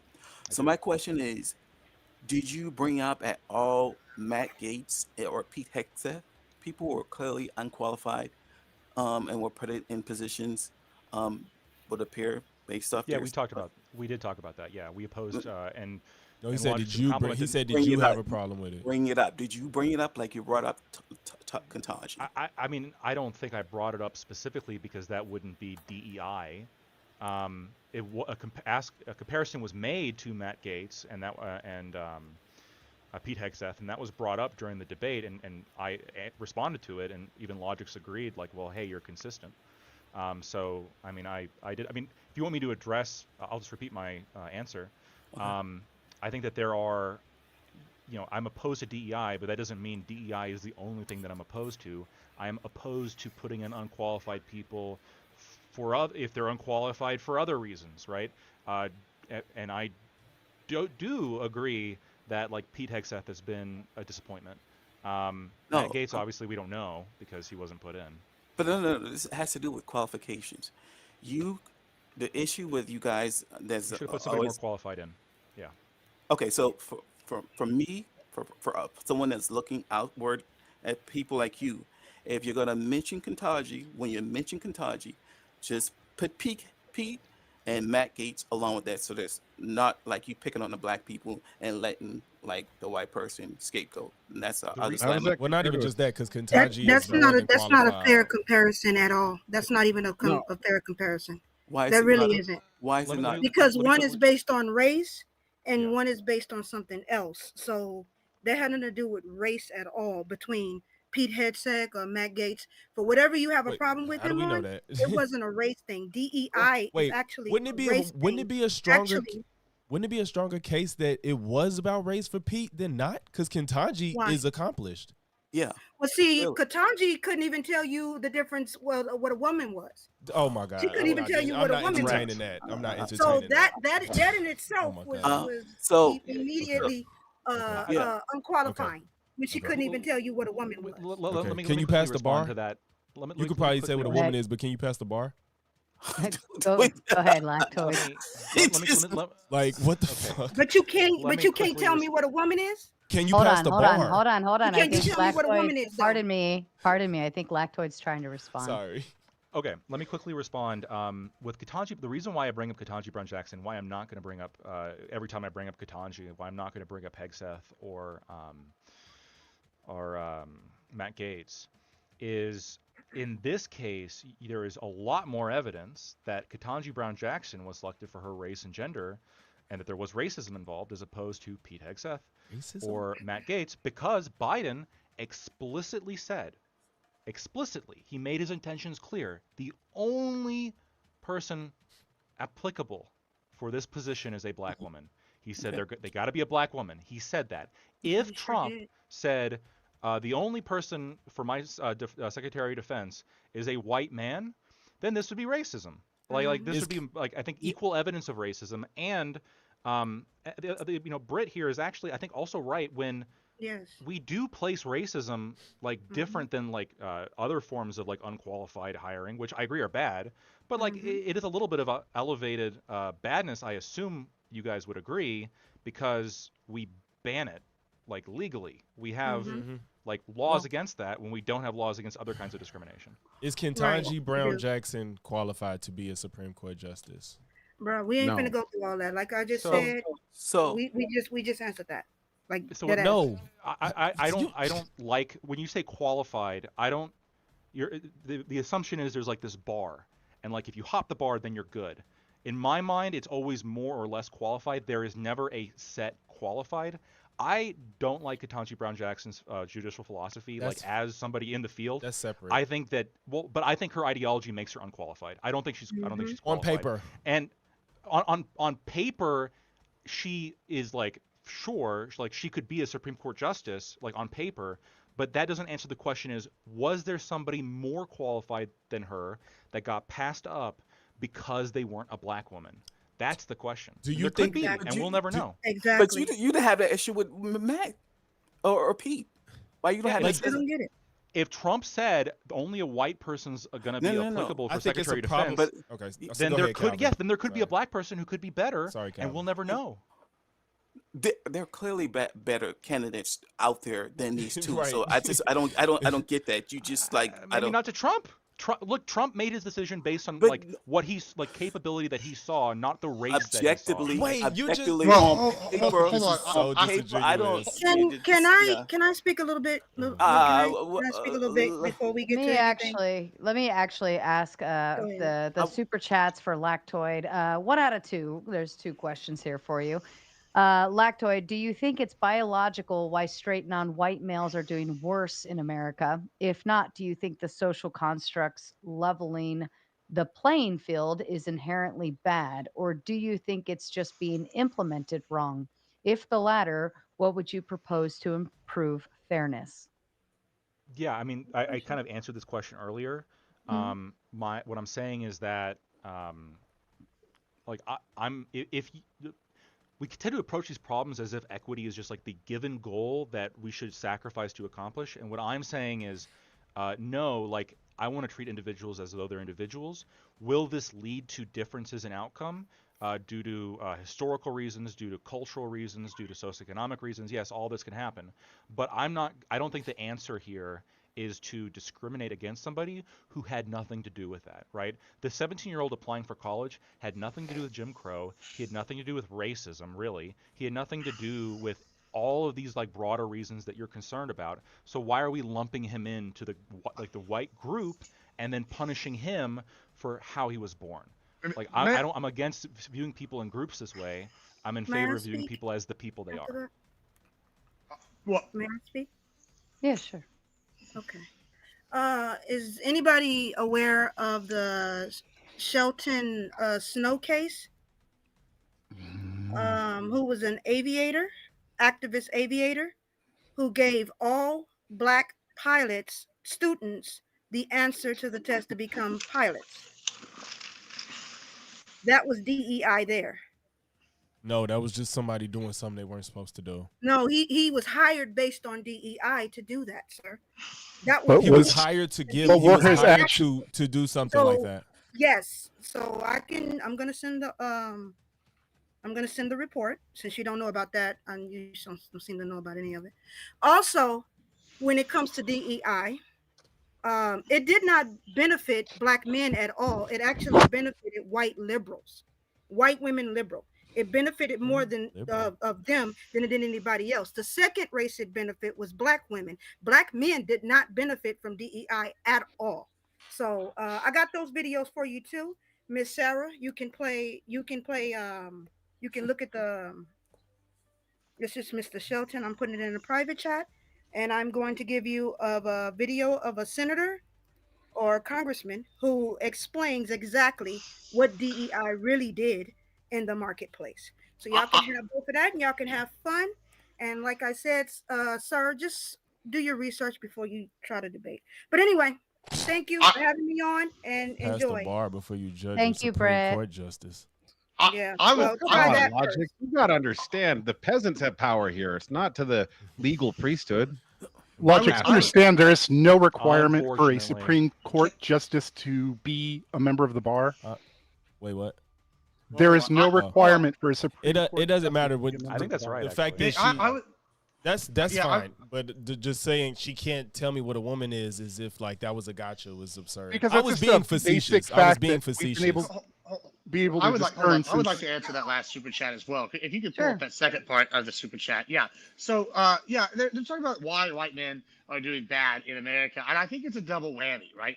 For years, we have had the left specifically going after white men as these villains. They're saying they're the men, they're bad. Being a white male, you're evil inherently for being a white male, right? And so then it's a double whammy whenever you implement policy like DEI, which specifically excludes white males and targets other races at the expense of them in order to correct a perceived wrong, right? And this is a problem because, one, you're saying these white males are being told from pretty much birth that they're evil, worthless, they don't deserve these jobs, repeatedly, over and over and over and over again. And so, of course, they're going to be depressed. And this is kind of what I was talking about when the Bill Mulvaney causing danger to my trans friends. This is the same sort of thing. What has happened now is because the left has pushed these DEI policies, they've pushed these this racist agenda saying all white men are evil, is now you're having a backlash because these men are turning in their depression to people they shouldn't be turning to. And that is going to endanger the people that they say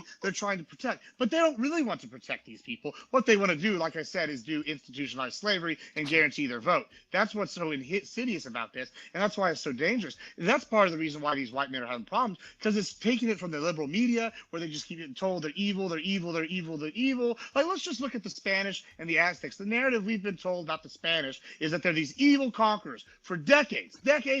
And now we're finding out that not only were the Aztecs killing people in mass to sometimes 88,000 in 3 days for some temple, they were actually eating the people too. We know now pozole was distinctly created by eating human thigh meat. And guess what? There's a reason why all these tribes bonded with the Spanish and rose up against the Aztecs. And this is not some rewriting of history. That's the actual history. But these people are sitting here going, oh, just evil Spanish, you know, and over and over and over and over, when every group in history has fought wars. And it's really sad that this has come on a two-pronged front from the Dems. And that's why white men specifically are doing so bad, because they're depressed about the media they've been told, and B, they're being excluded from jobs through basically reverse Jim Crow.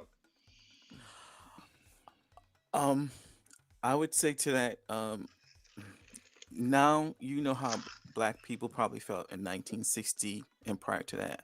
But to Lactoid, I wanted to. Well, I also don't know. I'm Mexican, so. Okay. Is Well, this supposed to be eye for an eye? sometimes eye for an eye is justice. No, it's not Lactoid, justice. or well, a right. Two wrongs don't make a right, but it doesn't make it even. Eye for would eye say is that. vengeance, not justice. Okay. I guess Well, you can't hear me because I'm muted. Jason's sending to boot James to the back. So James, I'm just gonna tuck you backstage and then bring up the next guest. And go ahead. I apologize. Back to you, Calvin. I want to say to Lactoid, you brought up Ketanji being Biden saying he want a black woman.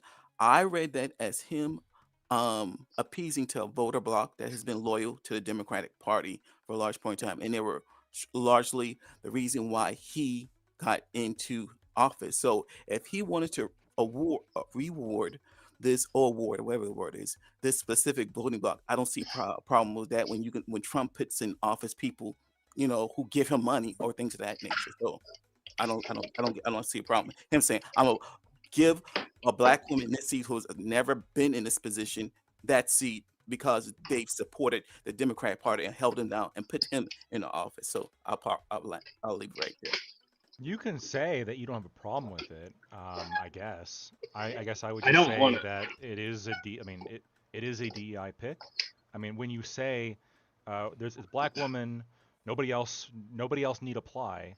I think it's kind of troubling that the Democratic base views that as a good thing. Like, oh yes, here's a top position that is overtly being racially discriminated against. Yay.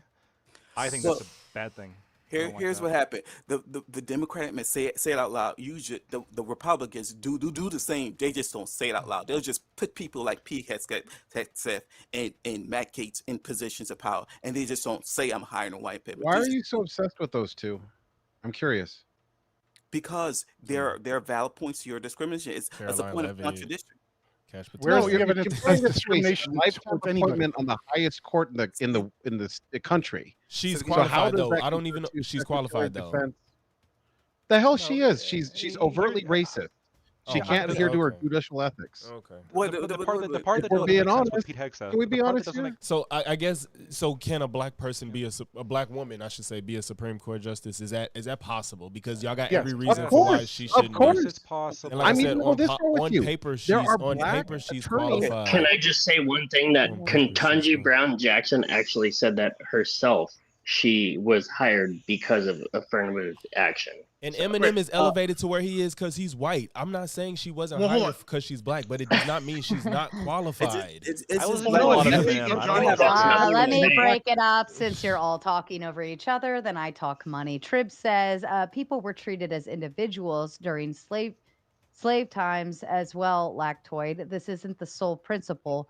I mean, if you don't care about inequality, then that's fine. Un-American, but fine. Dems 2028 on the way. I would. Hold on, real quick.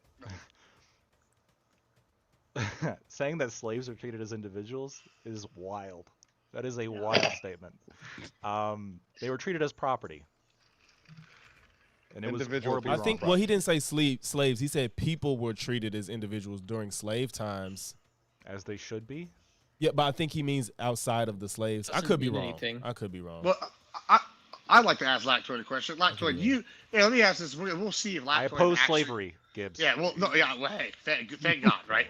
But we're going to find out if Lactoid is actually racist right now. We're going to find out. It's a real simple question. Oh, God. If Johnny Cochran was alive today and was up to be in the Supreme Court, would you agree that Johnny Cochran is qualified to be a Supreme Court justice? I mean, probably. I'd have to see what his judicial philosophy is. Sure. Even if you disagree with his philosophy, he would have the credentials. I'll say this: We have if I Clarence agree Thomas. with his judicial philosophy, 100%, incredibly competent attorney. Yes. Oh, perfect. Well, his reasoning for Ketanji was he didn't agree with her, so Gibbs, that didn't prove anything. Well, hold on, but here's the thing: if you had a president say, "I am only selecting, like somebody based on black male or whatever," and then pick Cochran, that'd be a problem, right? If somebody, I understand. And that's where our disagreement is. I get that you think it's a problem. I just don't if they can do the job. I get that. That's where our disagreement is. I don't care if they can do the job. Well, but again, picks a lawyer if you put up in a bar, no Irish need apply.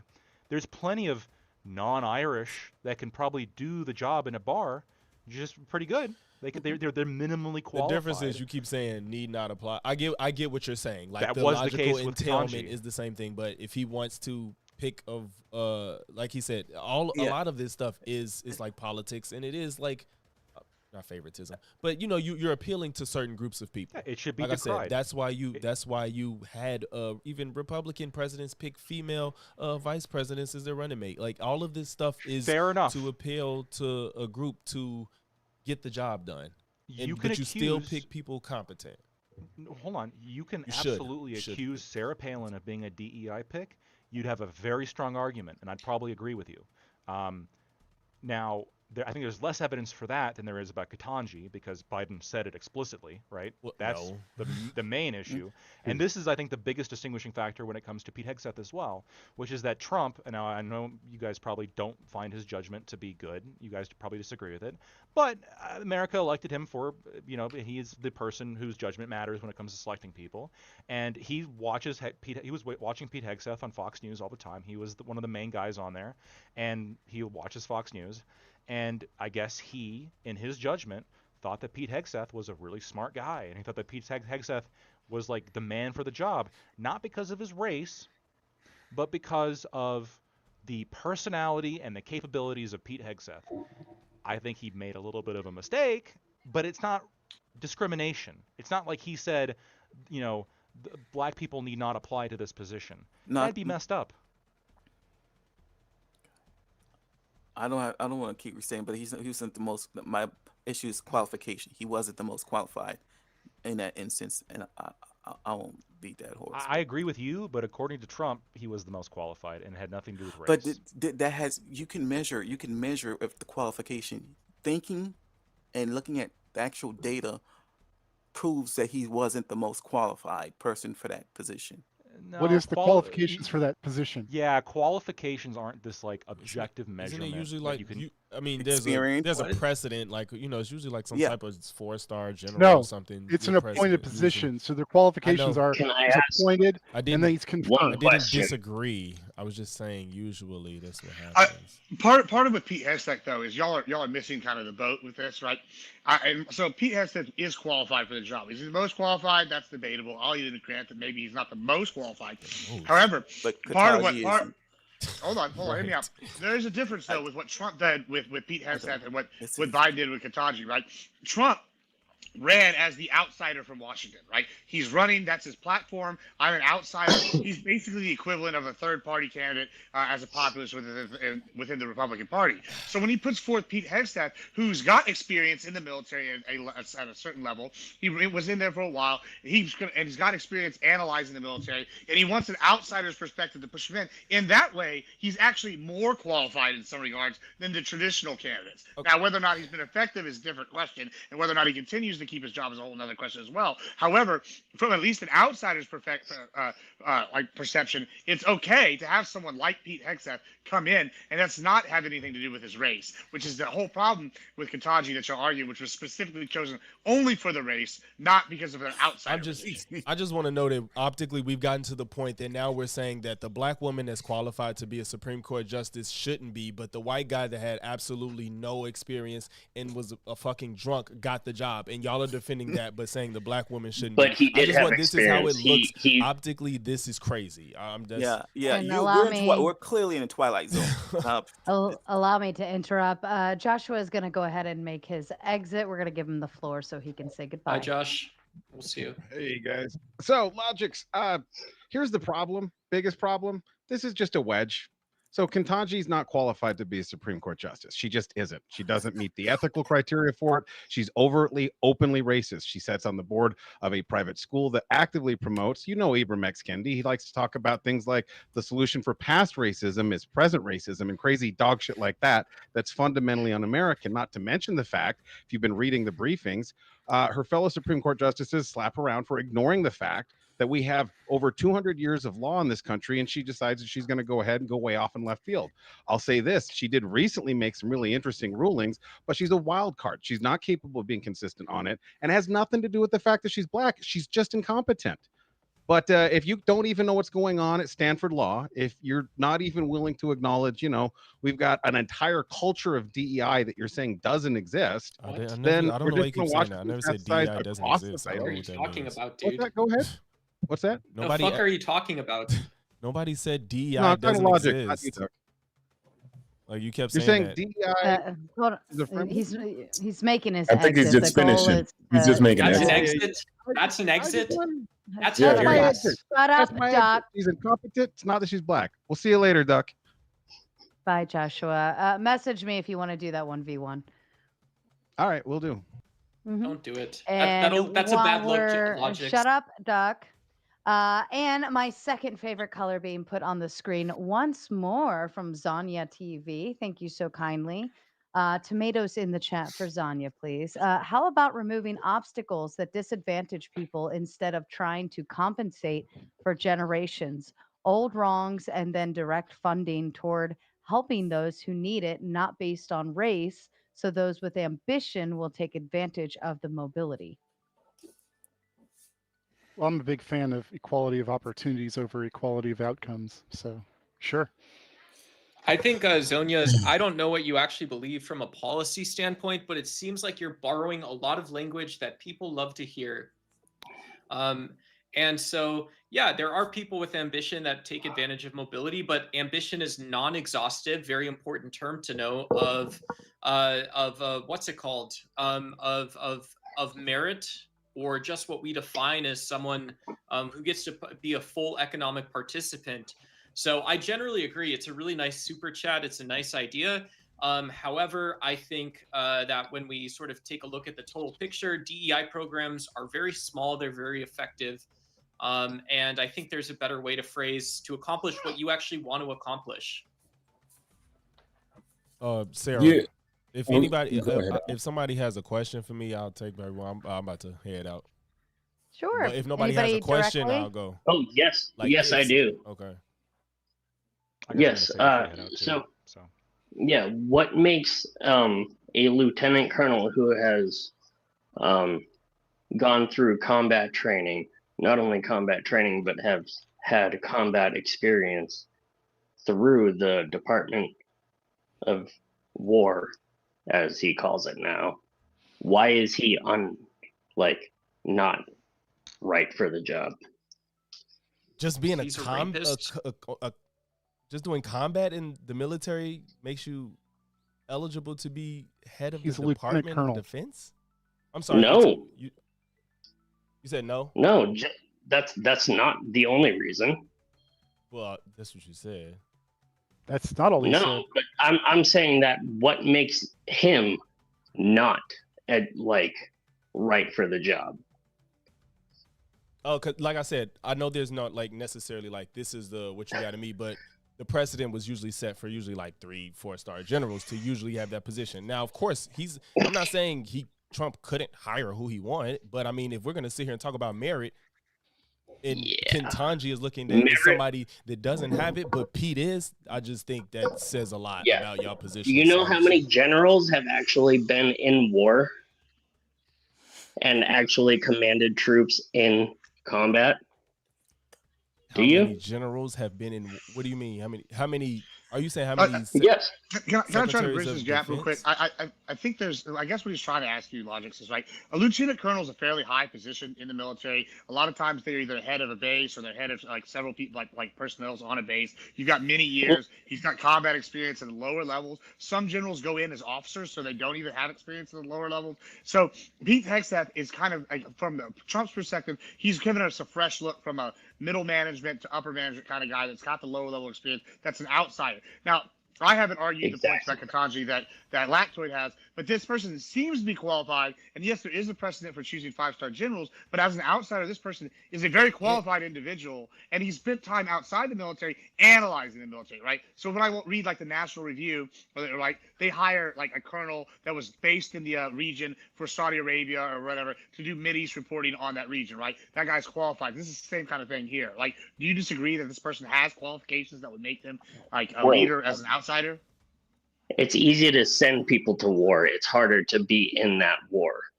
Wait, but that's always was willing Would to you do it. say that the 5-star general of, I don't know if they have the 5-star general, 5-star admiral of the Coast Guard, it would be more or less qualified than Pete Hegseth?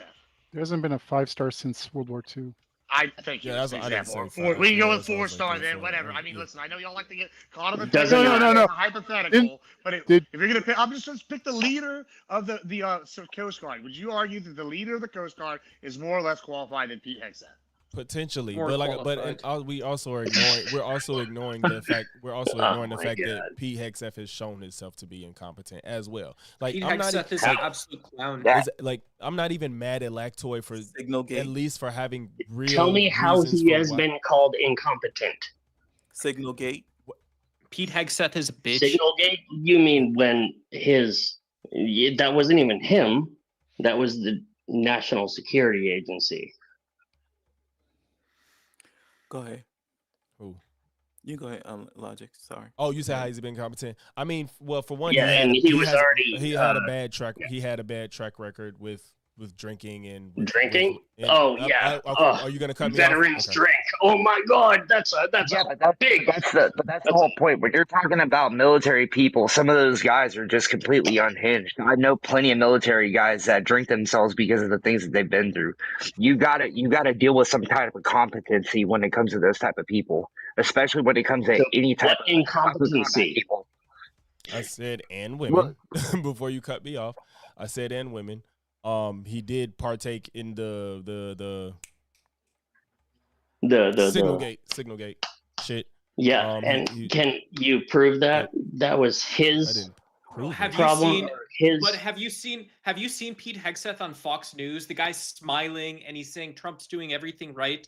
That's not somebody with a military personality ever. For what? Fucking 4 What, million military people. don't smile? What? 4 million people. No shot. That guy's a bitch. Dude, through and through. you're definitely wrong. I was in the military and I smiled. I wasn't, and I don't give a shit. But even if you act like somebody can't be on the camera. Lactoid, you had a question for me too. You're making no sense. It wasn't a question. I just wanted to say it was really good debating with you, and I hope to run into you again. No, yeah, I agree. Good faith debate. Appreciate you, Gibbs. You too. Mhm. You're funny though. You had you bite a lot of bullets I wouldn't expect. But all right, I appreciate y'all. I'm about to get out of here. Thank you, Logix. It was. I will tell you fantastic. that I don't agree with all of Trump's. Sorry. I didn't mean to interrupt you. That's okay, Zombie. I'm looking forward to having you back again, Logix. Thank you. I appreciate you for thinking about me today. Yeah, thank you. All right, y'all. Have a good night. Duck, Mama's in the chat. You're pushing her buttons. You better be careful. I'm so sorry, Mama. That's my bad. That's my bad. God, hold on, y'all. Hold on.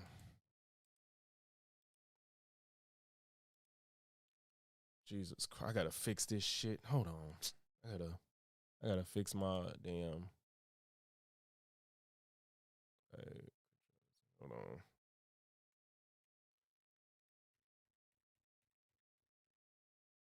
Wait. Oh shit. I'm tired, bro. Hold on. I gotta fix my setup because I had to change it because of this shit. Okay. I think we back to normal. Oh, man. That was a lot. No, we're not back to normal. Wait, are we? No, we are. Okay. I gotta. Wait, maybe that's. Okay. We good. I think we good. Yeah. Oh, I'm so fucking tired. Oh, man. Yeah, you can't post links in the chat. I didn't even. White fatigue. I really didn't anticipate even being on as long as I just was. Like, I thought I was going to be. What time is it? I was going to be done at like. I thought I was going to be done like 30 minutes ago. Oh, my God. Oof, that was a lot.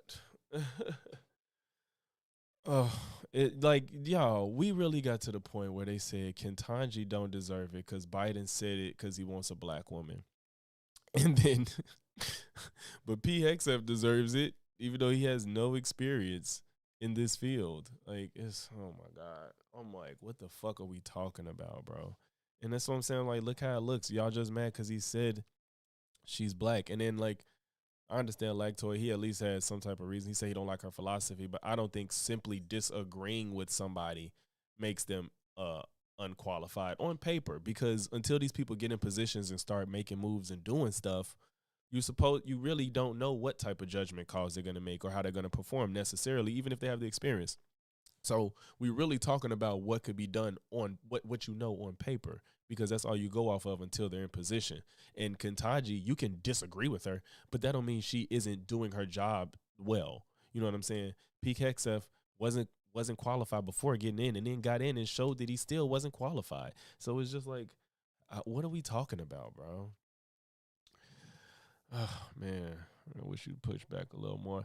BB, the problem is Sarah has a lot of rules. Like she don't want you interrupting. So like you damn near almost gotta let people just finish their thought. She don't want interrupting. She don't want you talking over each other and stuff, of course. She doesn't even want too much shit slinging. Like she says it's cool if you shit sling, but she don't want it to be the focal point of the show.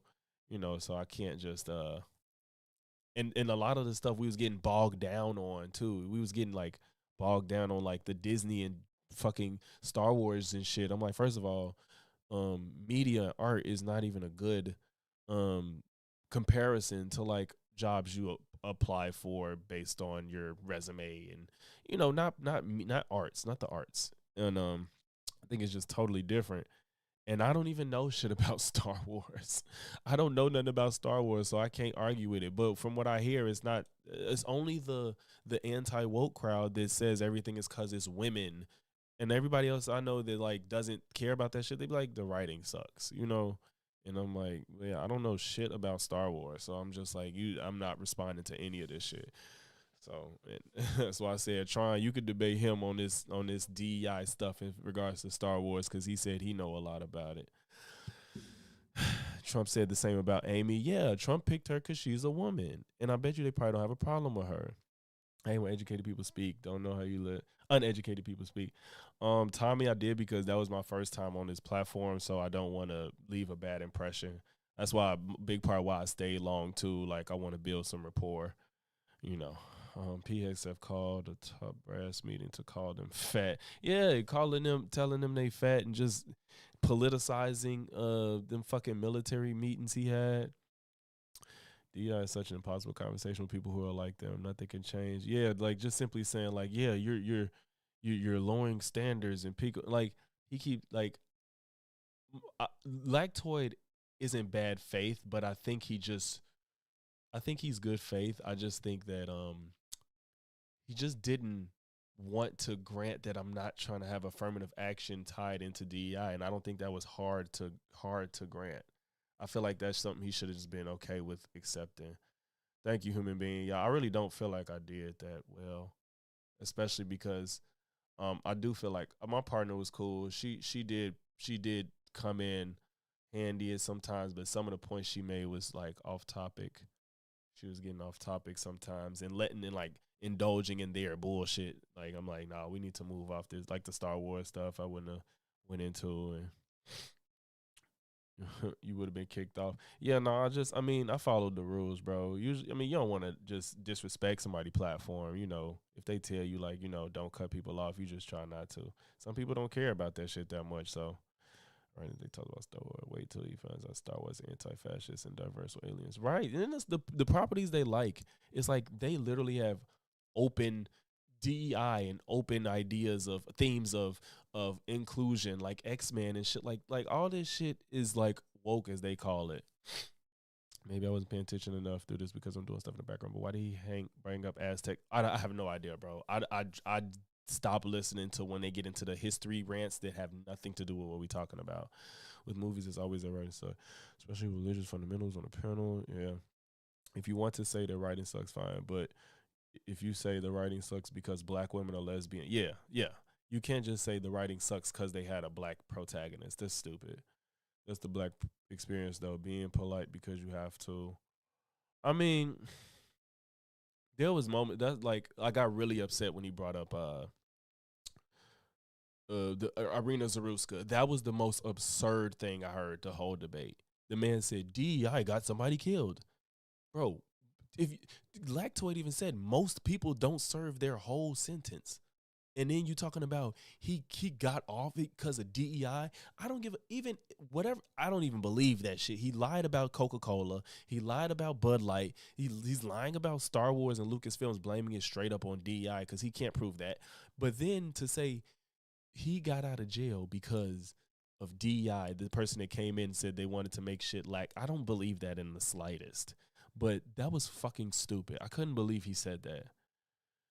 Debating DEI with racists is so pointless. Yeah, a ton of anecdotes, no evidence. Yeah, anecdotes is annoying when they're not useful for what you're arguing. Aliens is DEI, but it's a good movie, so they don't care. Yeah. Do you think Gibbs is just remedial? Or is he doing a bit? I don't know. I think Gibbs is a little. I think he's off because everything kept going. Talking about the Biden administration approved. He said the Biden administration was behind the Coca-Cola fiasco. I'm like, what the fuck are you talking about? Yeah, Biden directed Coke to say, stop acting white. Come on, bro. And he even bit the bullet to say, like, he thinks Mom Donnie would handpick white people that are poor to pay more taxes and tell black people that's making money to not pay more tax. Like, I'm like, bro, you really believe that he would do that? That's crazy to me. That's what I'm saying. I wouldn't expect nobody to bite that bullet.